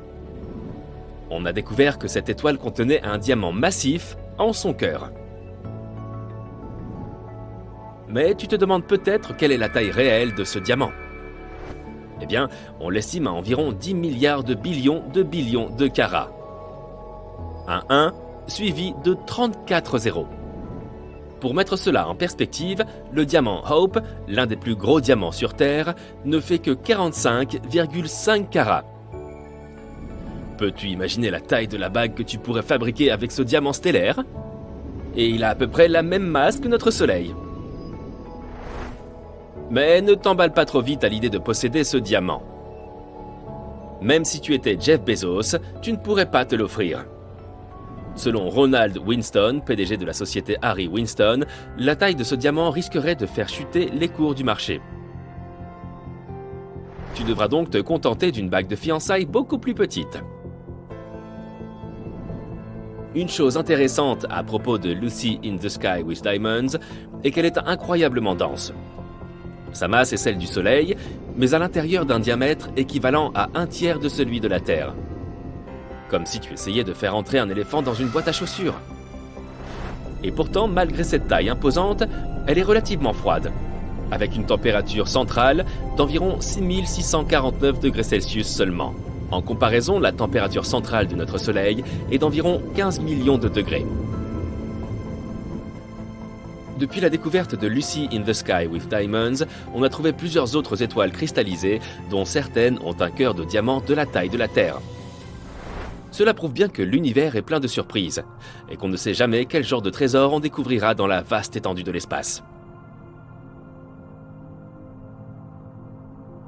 Nous avons trouvé d'autres curieuses étoiles. Il y a beaucoup de choses étranges et inexpliquées dans l'espace. Prenons l'exemple de Vega. Vega, qu'on appelle aussi Alpha Lyrae, est une étoile située dans la constellation de la Lyre. C'est l'une des étoiles les plus brillantes du ciel nocturne et elle est facilement visible à l'œil nu dans la plupart des régions du monde.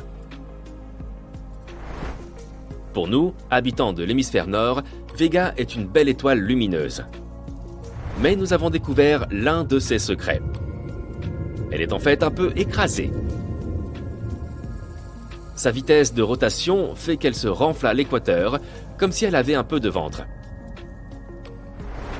Elle tourne une fois toutes les 12,5 heures, ce qui est assez rapide pour une étoile. Et elle projette de la matière autour d'elle. C'est un peu comme si elle faisait du hula hoop.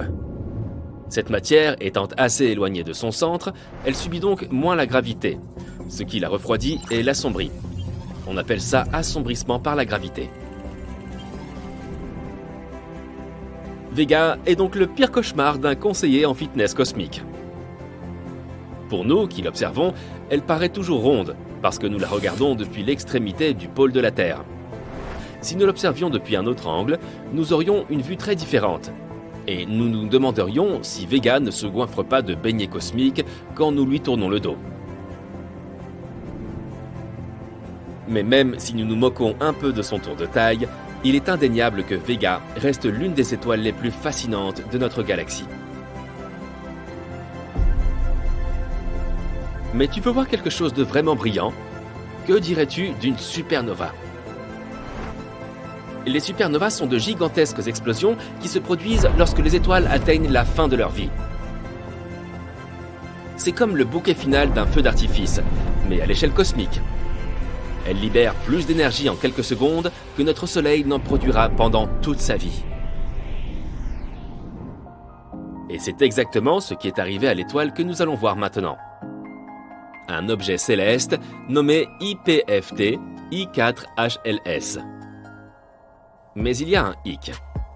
Il ne s'agit pas d'une supernova ordinaire. Cette étoile a bien explosé en 2014 et a commencé à s'éteindre comme attendu. Mais elle a ensuite recommencé à briller. Tu parles d'une entrée en scène. Et comme si cela ne suffisait pas, elle a continué à s'éteindre, puis à s'illuminer au moins 5 fois au total. Un peu comme un yo-yo. C'est comme si elle n'arrivait pas à décider si elle voulait continuer à briller ou s'éteindre pour toujours.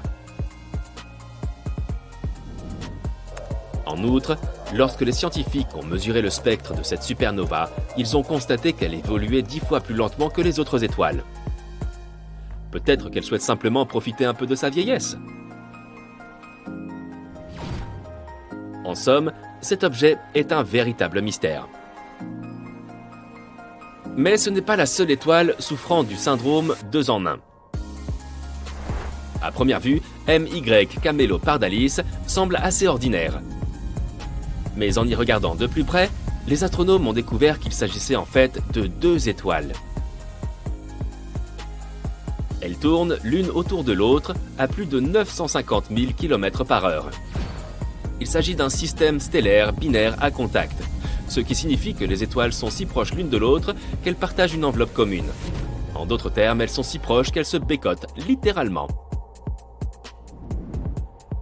Ces Roméo et Juliette célestes sont l'une des étoiles binaires les plus massives que l'on connaisse.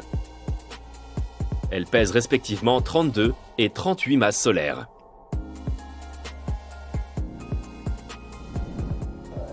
Et nos astronomes pensent qu'elles pourraient être sur le point de fusionner. Ce qui signifie qu'un jour, elles pourraient se combiner pour former une super étoile géante. Qui aurait cru que l'espace pouvait être si romantique? Voici maintenant un autre nom à rallonge. HD 140283, l'étoile Mathusalem. Ce petit bonhomme, dans la constellation de la Balance, existe depuis un bout de temps. Et par un bout de temps, je veux dire très très longtemps. En fait, les scientifiques pensaient qu'elle était plus vieille que l'univers lui-même. Imagine un peu si c'était vrai. Mais ils ont fini par découvrir qu'elle avait environ 14 milliards d'années, soit le même âge que notre univers. C'est quand même assez impressionnant. Elle est si vieille qu'elle se souvient de l'époque où la Voie lactée n'était qu'une petite galaxie. Malgré tout, elle a encore un peu de vie en elle.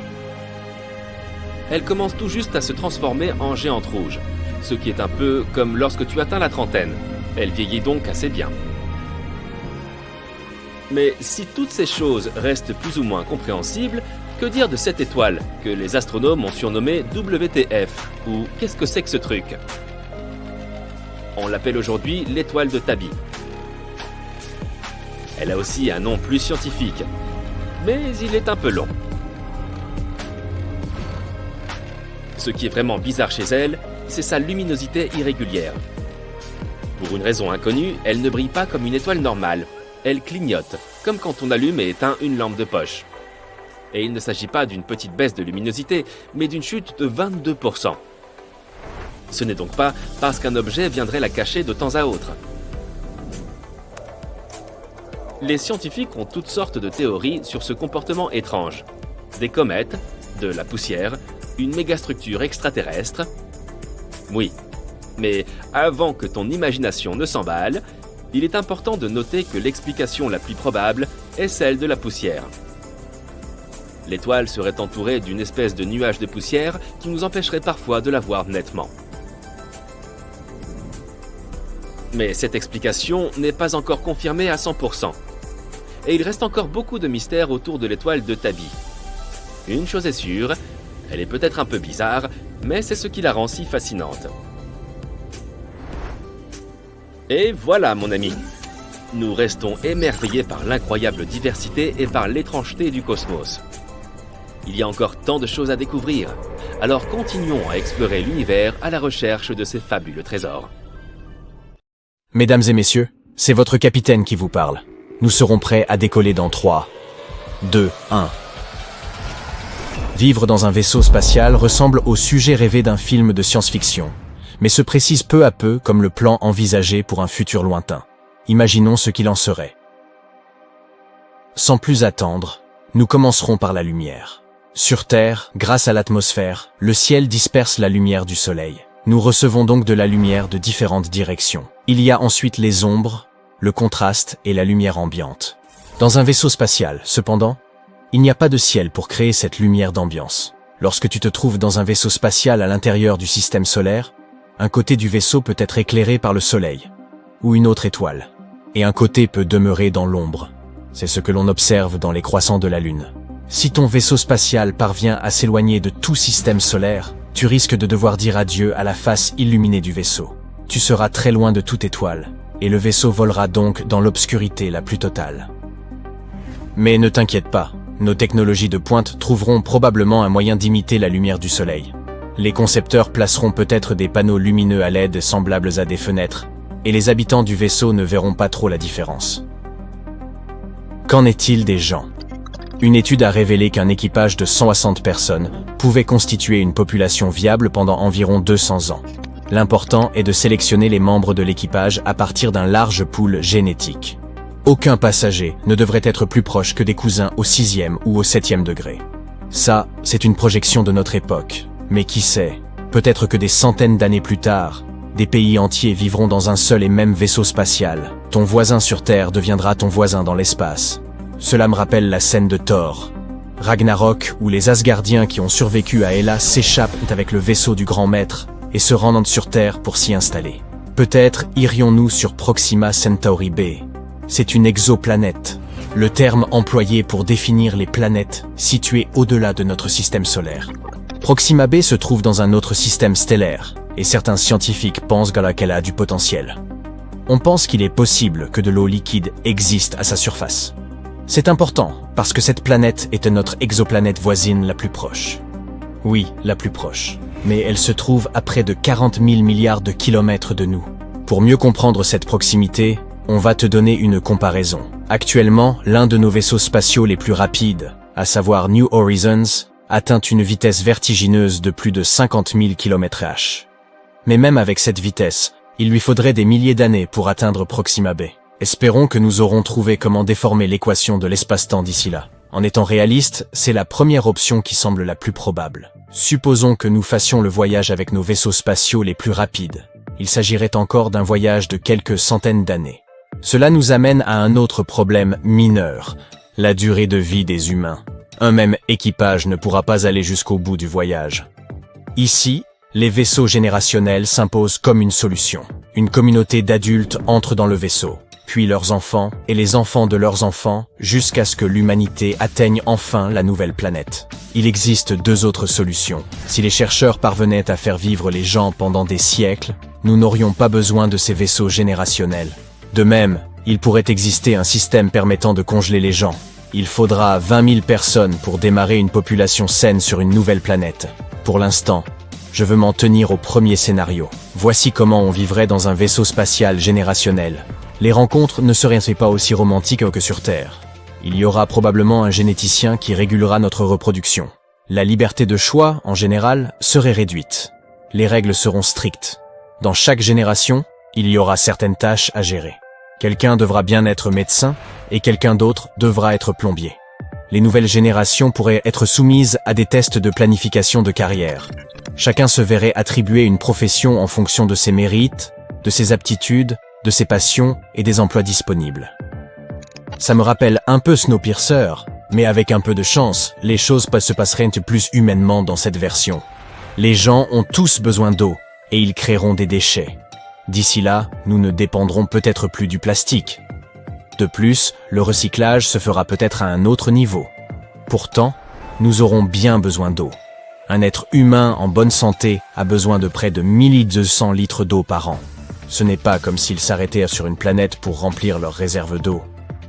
Comment les habitants des vaisseaux spatiaux peuvent-ils résoudre un tel problème? Eh bien, il existe déjà des systèmes permettant de recycler les déchets des astronautes en eau douce. Le prochain problème est celui de l'infirmerie. Un vaisseau spatial peut ne contenir pratiquement aucune bactérie ou microbe, mais les gens en ont besoin pour renforcer leur système immunitaire. S'ils sont trop confinés et atterrissent sur une planète étrangère, ils peuvent avoir du mal à faire face aux conditions potentielles qui y régneront. Le blindage est également important. L'espace lointain est hautement radioactif. Notre planète dispose d'un champ magnétique qui nous protège de ces ondes qui grillent l'ADN. À l'extérieur, le vaisseau spatial aura besoin d'un solide bouclier. Peut-être pourrons-nous créer une sorte de champ de force? La NASA travaille sur des systèmes permettant de faire pousser des plantes dans l'espace. Nous verrons probablement des sections spéciales dédiées à l'agriculture et à l'élevage. J'ai l'impression que ce type de vaisseau transporterait aussi des échantillons de flore et de faune. Qui sait, il y aura peut-être des parcs spécifiques et différents mini-écosystèmes. Ce serait excellent pour la santé mentale des personnes à bord du vaisseau. C'est bien de préserver l'existence de la race humaine, mais les crises existentielles peuvent perturber les passagers. Ils pourraient ainsi manger leur sandwich de l'espace dans le parc et se détendre un peu au son du gazouillis des oiseaux. Pas seulement un jardin, mais les plus jeunes passagers pourraient avoir besoin d'une aire de jeu et d'une école, enfin, dans ce cas précis, de cabines, afin de s'instruire. Ils auront probablement un tout nouveau programme scolaire. Comment rester en vie sur une planète étrangère, niveau CE1. D'ici à ce que nous ayons un tel vaisseau, l'IA et les robots de haute technologie seront probablement plus en vogue que jamais. Il pourrait y avoir des robots qui se répliquent d'eux-mêmes. Nous pouvons envoyer ces robots sur notre nouvelle planète potentielle à l'avance, puis voir ce qu'il advient. Nous pouvons même envoyer des équipes de robots sur plusieurs planètes et voir laquelle présente le meilleur habitat. Je l'admets. Les vaisseaux générationnels ressemblent à une idée tirée des superproductions hollywoodiennes, mais il existe une initiative baptisée le 100 Year Starship Project. Mark Millis, fondateur de la TOE0 Foundation, est l'un des participants de ce projet. Ils ont conçu une sonde baptisée Icarus. Elle a la capacité théorique d'accélérer jusqu'à un 10e ou un 5e de la vitesse de la lumière. Bien que le design actuel d'Icarus ne soit pas particulièrement élégant, Vu qu'il ressemble à un mastodonte de la taille d'un gratte-ciel, composé principalement de rangées et de grappes de réservoirs de carburant sphériques, Millis explique qu'il ne s'agit pas d'une représentation définitive de ce à quoi un vaisseau interstellaire pourrait ressembler, mais plutôt du design le plus logique dans un premier temps. Lorsqu'il s'agit de concevoir des vaisseaux spatiaux pour les humains, la gravité est un élément clé à prendre en compte pour prévenir l'érosion de la densité osseuse et musculaire. La solution consiste à générer la gravité avec une cabine rotative ou une centrifugeuse. Mais celle-ci doit être suffisamment grande pour simuler en permanence la gravité terrestre afin d'éviter la désorientation et d'autres problèmes de santé. Existe-t-il un plan d'arrivée, en supposant que nous nous rendions sur Europe ou Proxima B? L'équipage et les passagers doivent être préparés à différents scénarios. Ils doivent disposer d'équipements pour scanner le territoire, voire d'armes d'autodéfense pour se protéger de formes de vie potentiellement hostiles. Une fois qu'ils seront arrivés à bon port, ils auront également besoin d'outils pour construire leur nouvelle maison. Lorsqu'ils arriveront enfin sur leur nouvelle planète, ils pourraient mettre en place une technologie avancée, permettant de se rendre sur les planètes alentours. Salut maman, je t'ai rapporté un caillou en souvenir de la surface de Mars. De nouvelles professions pourraient apparaître, comme guide de voyage spatial en direct, et nous pourrions avoir besoin d'un type de document, comme un visa, pour visiter d'autres planètes habitables. Une pluie de météorites est attendue, alors restez dans votre base pendant les 2 prochaines années, dit le présentateur du journal télévisé. D'accord, je vais me calmer. Alors, comment imaginerais-tu un vaisseau capable de transporter les humains d'un système solaire à l'autre? Aurait-il des ailes, ou ressemblerait-il à une fusée? Dis-nous en plus sur le look qui te vient à l'esprit. Le bouclier protecteur de notre planète se dégrade et finit par ne plus suffire. Il en va de même pour nos satellites. D'abord, les satellites de communication en orbite haute tombent sur Terre. Ensuite, les astronautes en orbite terrestre basse ne peuvent plus contacter leur centre de contrôle. Et enfin, des rayons cosmiques dangereux et implacables commencent à bombarder toute la planète, provoquant le chaos et la dévastation. Sont-ce les conséquences terrifiantes du renversement du champ magnétique de la planète auquel nous allons devoir faire face? En ce moment, pendant que vous regardez cette vidéo, le pôle magnétique nord de la Terre est extrêmement déséquilibré. C'est tellement grave que les scientifiques vont devoir réviser le modèle global du champ magnétique qui avait été publié il y a seulement 4 ans. Est-ce que cela signifie que le pôle magnétique de notre planète va bientôt s'inverser? Un peu de patience, nous allons le découvrir un peu plus tard. Voyez-vous, le pôle magnétique se déplace de manière assez erratique de l'Arctique canadien vers la Sibérie. Et ces mouvements sont très imprévisibles. Mais il est normal que le pôle bouge.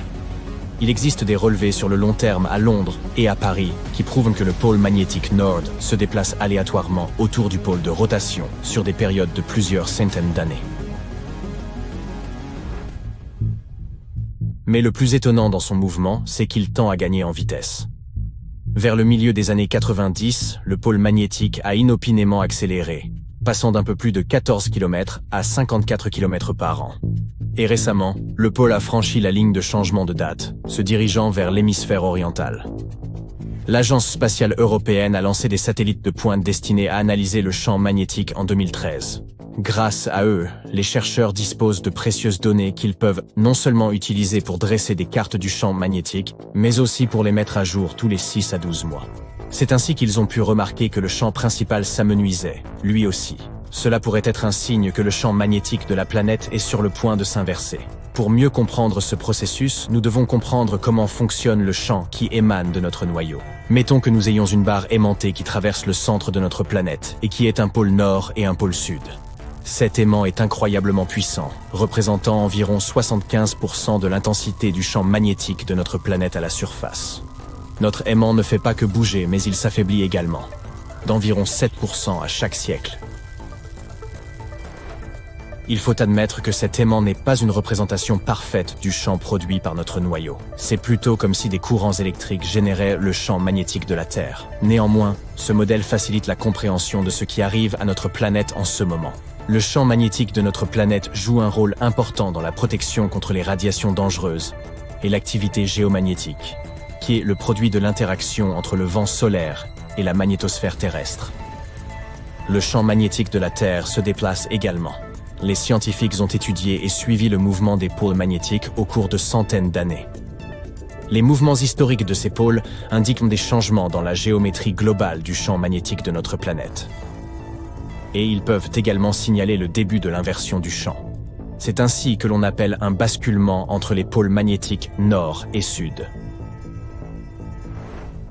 Il faut savoir que si le pôle magnétique nord se déplace un peu, ce n'est pas un très gros problème. Mais un renversement complet pourrait avoir un impact sérieux sur le climat de notre planète, ainsi que sur nos technologies modernes.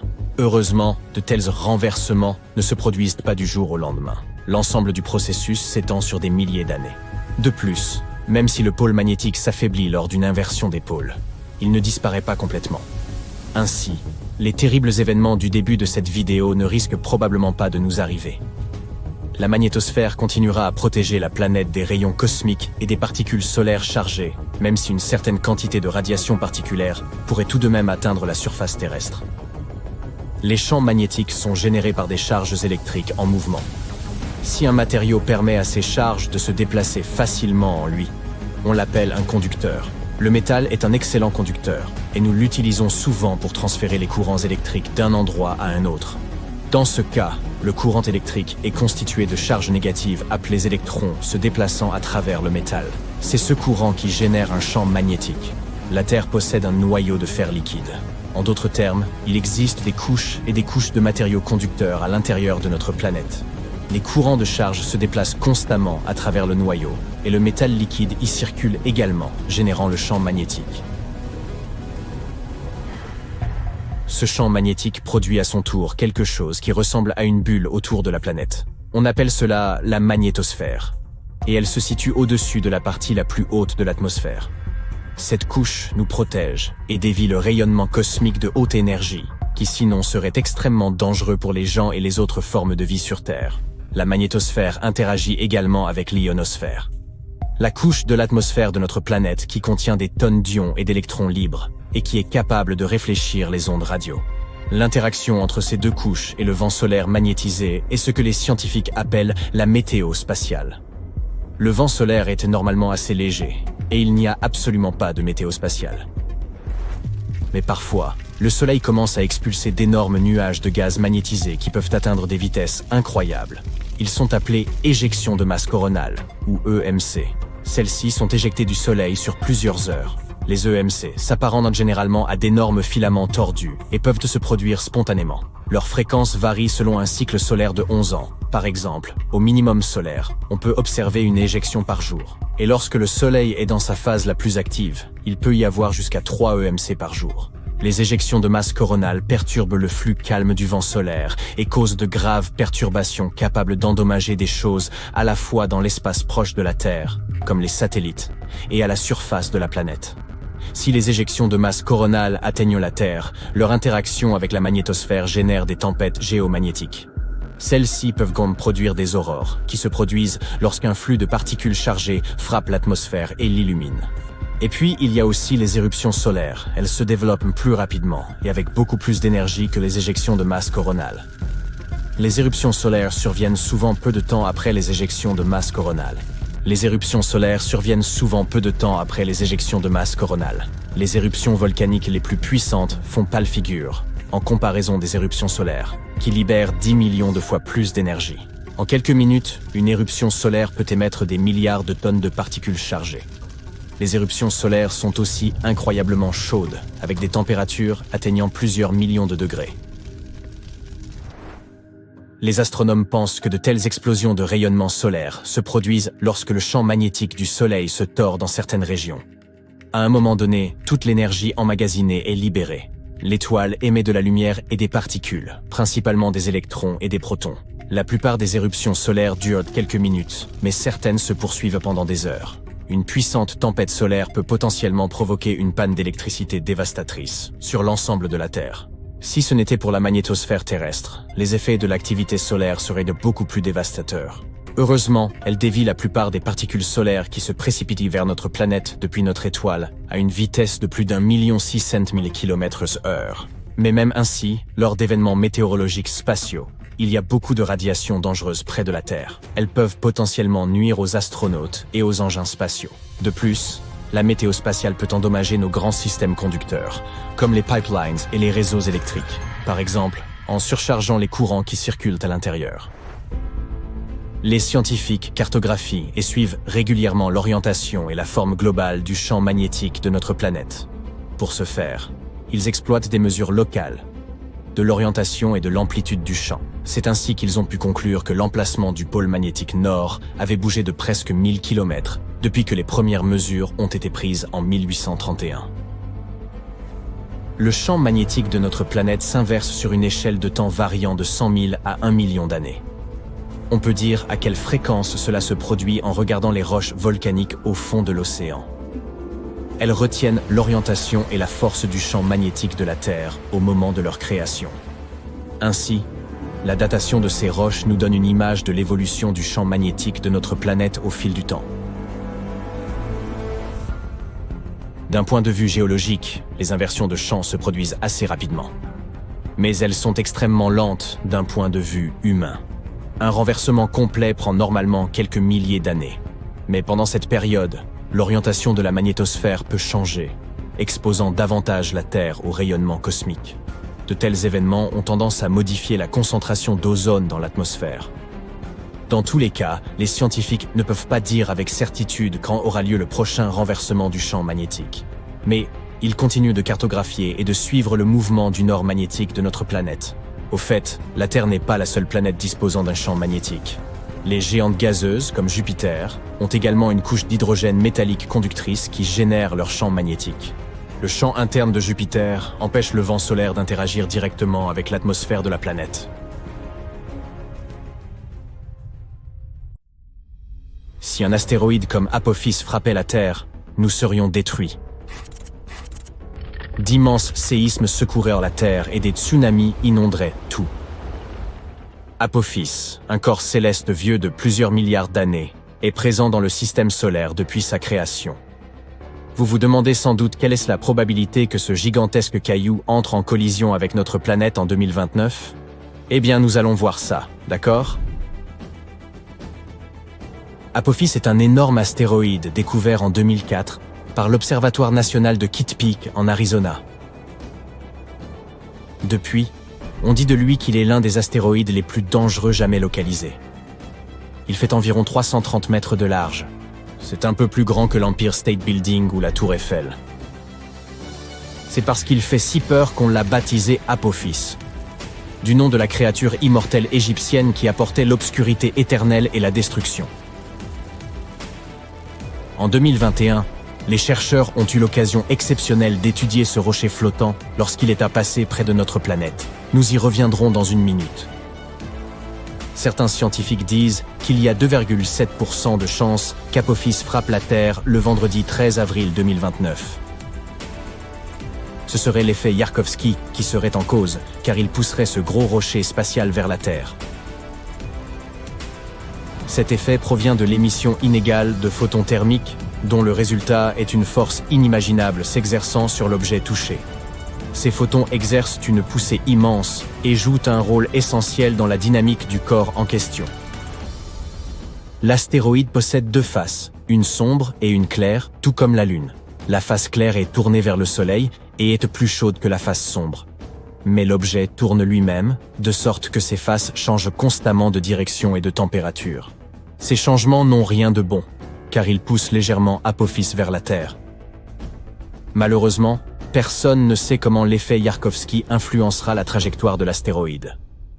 D'autre part, lors du dernier passage de l'astéroïde près de la Terre en 2021, les astronomes ont utilisé des radars pour prendre des mesures précises de sa trajectoire, et ils ont pu conclure qu'Apophis passera à environ 3000 km de la Terre en 2029, et ne nous dérangera plus pendant au moins 100 ans. En général, tous les 8000 ans, notre planète est touchée par une étoile filante de dimension similaire à celle d'Apophis.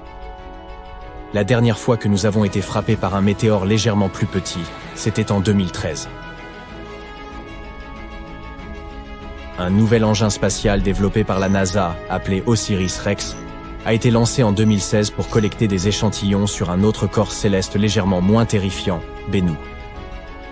4 ans plus tard, il a finalement atteint l'objet visé, a pris quelques échantillons, a rapidement dit au revoir à Bennu et est retourné vers la Terre. Les échantillons ont été stockés en toute sécurité dans une capsule déposée dans l'Utah. Jusqu'à présent, il s'agit de l'échantillon le plus significatif jamais prélevé sur un astéroïde. Après sa livraison, le vaisseau n'a pas perdu de temps et s'est lancé à la poursuite d'Apophis. Pour cette mission, Osiris-Rex a été renommé Osiris-Apex et il joue actuellement à chatte avec Apophis.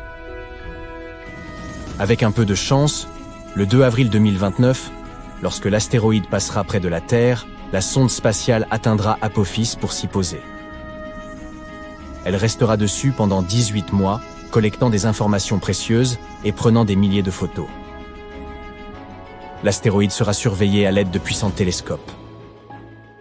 À un certain moment, Apophis sera trop près du Soleil, et c'est alors Osiris-Apex qui s'occupera de le surveiller. Si vous vivez en Europe, en Asie de l'Ouest ou en Afrique, vous faites partie des chanceux qui auront l'opportunité unique dans une vie de voir Apophis à l'œil nu. Il sera visible dans le ciel de ces régions en 2029, et ceux qui ont des télescopes pourront à nouveau l'apercevoir en 2036. Osiris-Apex va certainement rencontrer quelques problèmes, car l'astéroïde a une croûte épaisse et l'engin spatial ne sera pas en mesure de collecter des données aussi facilement que sur Bennu. Osiris-Apex possède un propulseur unique qui soufflera toute la poussière d'Apophis lors de son atterrissage. Ce sera une occasion parfaite pour analyser la surface de l'astéroïde et pour voir de quoi il est fait. La sonde passera 1 an et demi à cartographier l'astéroïde en essayant de détecter des changements dans sa forme. Toutes ces recherches montreront comment le corps céleste se déplace et nous aurons une meilleure idée de comment protéger notre planète de tels objets. En 2025, la NASA va également lancer la mission Apophis Pathfinder et ce sera le premier vaisseau spatial à jamais toucher cet astéroïde. Il atterrira environ 1 an après son lancement. De plus, la NASA a proposé d'envoyer un essaim de petits engins pour permettre à l'humanité de développer des tactiques de protection efficaces contre les impacts d'astéroïdes. Nous savons qu'Apophis provient de la ceinture d'astéroïdes principale située entre Mars et Jupiter.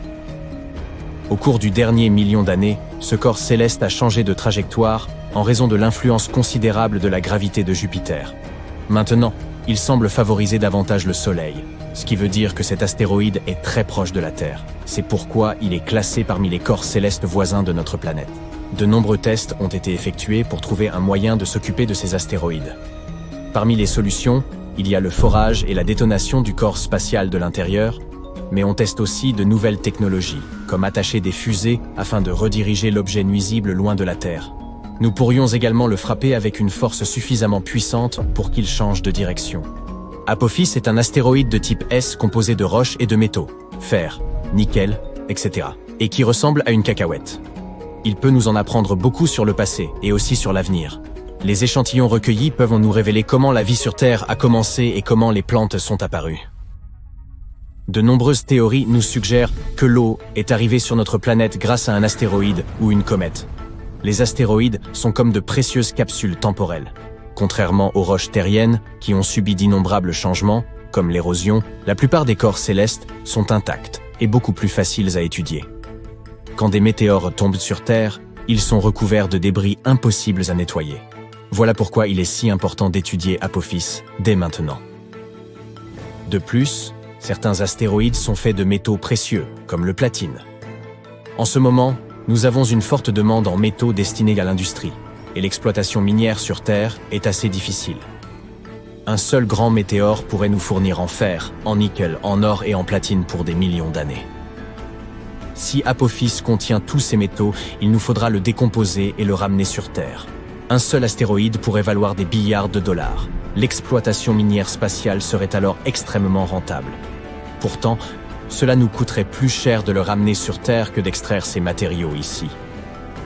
Avec le progrès technologique et le développement de nouveaux types de fusées, ce sera peut-être un jour possible.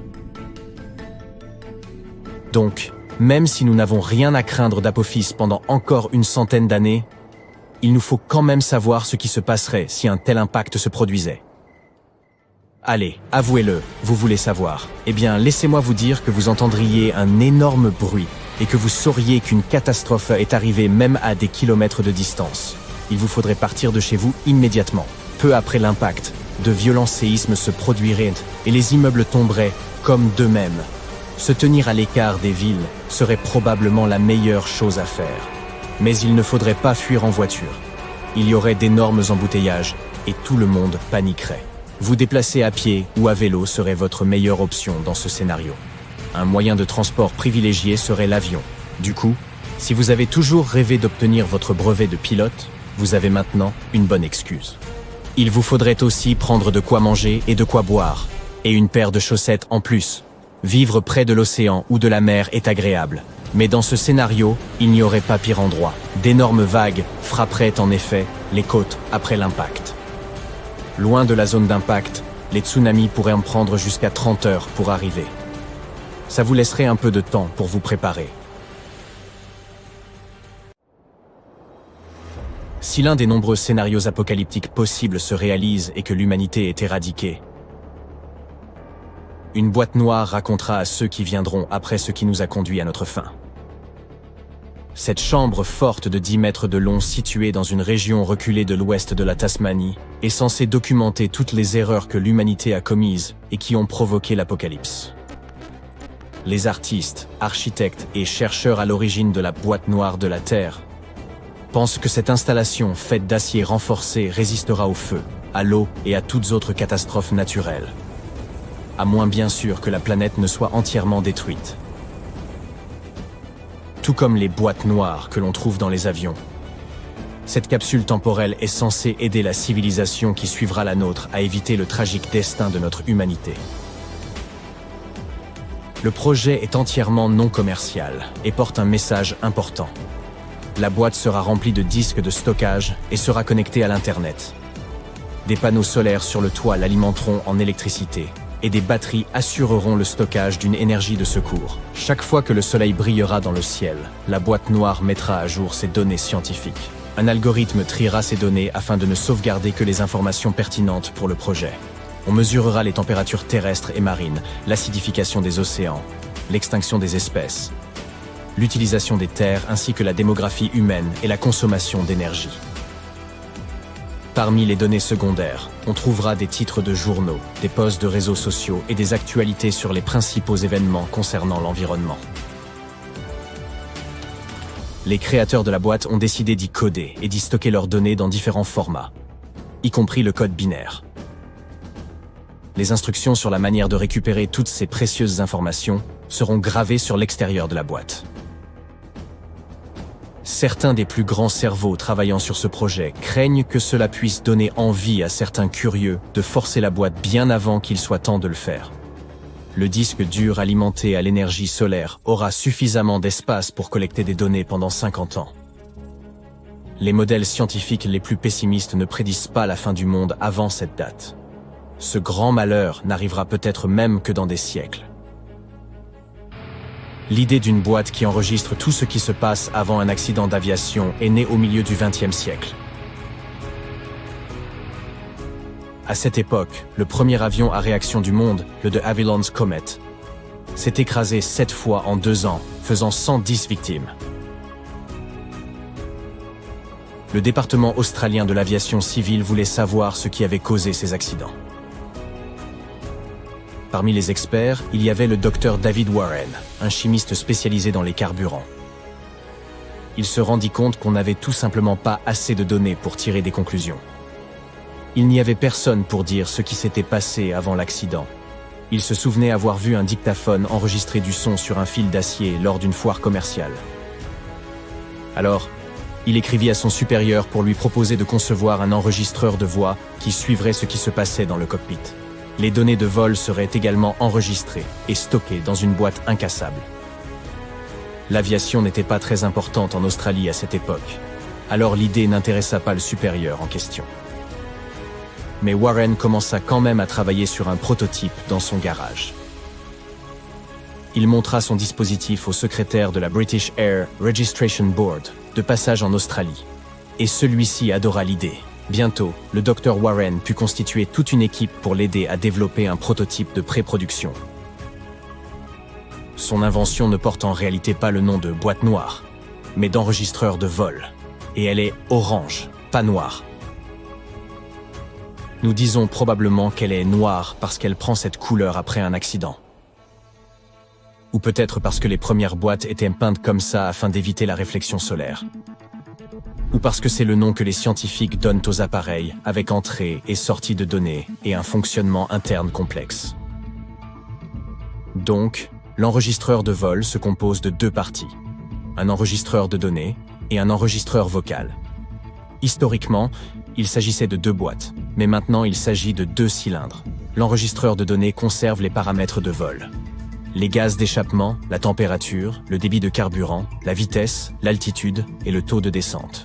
Le deuxième cylindre enregistre les sons dans le cockpit pour qu'on puisse analyser les communications avec le contrôle aérien en cas d'accident.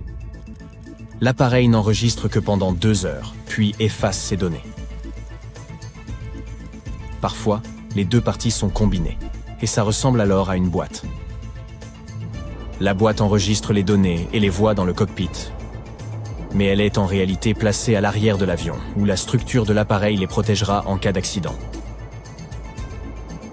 La boîte noire dispose d'une balise de localisation qui s'active au contact de l'eau. Elle émet un signal pendant 30 jours. La couleur orange vif de l'enregistreur permet aux équipes de recherche de la repérer plus facilement. Parfois, il faut beaucoup de temps pour retrouver une boîte. Et dans certains cas, on ne la retrouve jamais.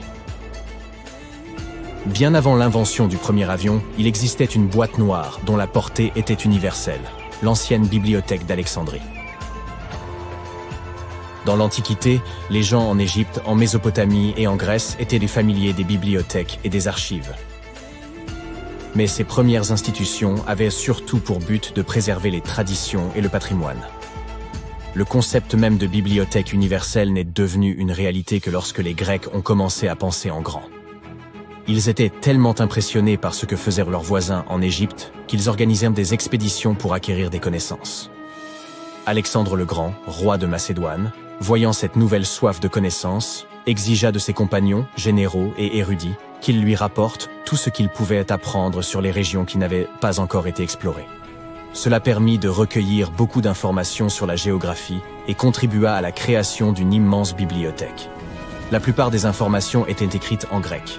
On y trouvait par exemple dans le corpus de littérature les écrits d'Aristote. Selon certaines sources, au cours de cette chasse aux livres, les fondateurs de la bibliothèque arrêtaient tous les navires qui entraient dans le port d'Alexandrie. S'ils trouvaient des livres, ils les emmenaient à la bibliothèque. S'ils décidaient qu'un ouvrage était précieux, ils en faisaient une copie qu'ils donnaient à son propriétaire avec une compensation. L'original restant à la bibliothèque. Une autre histoire nous dit que Ptolémée III, petit-fils du fondateur de la bibliothèque, offrit au gouverneur d'Athènes une énorme compensation contre le droit de copier les textes des plus grands poètes. Il garda les originaux et leur renvoya des copies. C'est l'Empire romain qui, ayant accédé à la domination, brûla toutes ses connaissances, sans penser que cela les conduirait à leur propre perte. Il n'existait alors aucun moyen de diffuser les informations. Une seule source détenait donc la majeure partie des connaissances que l'humanité avait accumulées. Les grands esprits ne se contentaient pas de la remplir. Ils créaient également d'importantes correspondances entre les ouvrages, tirant le meilleur parti de la bibliothèque.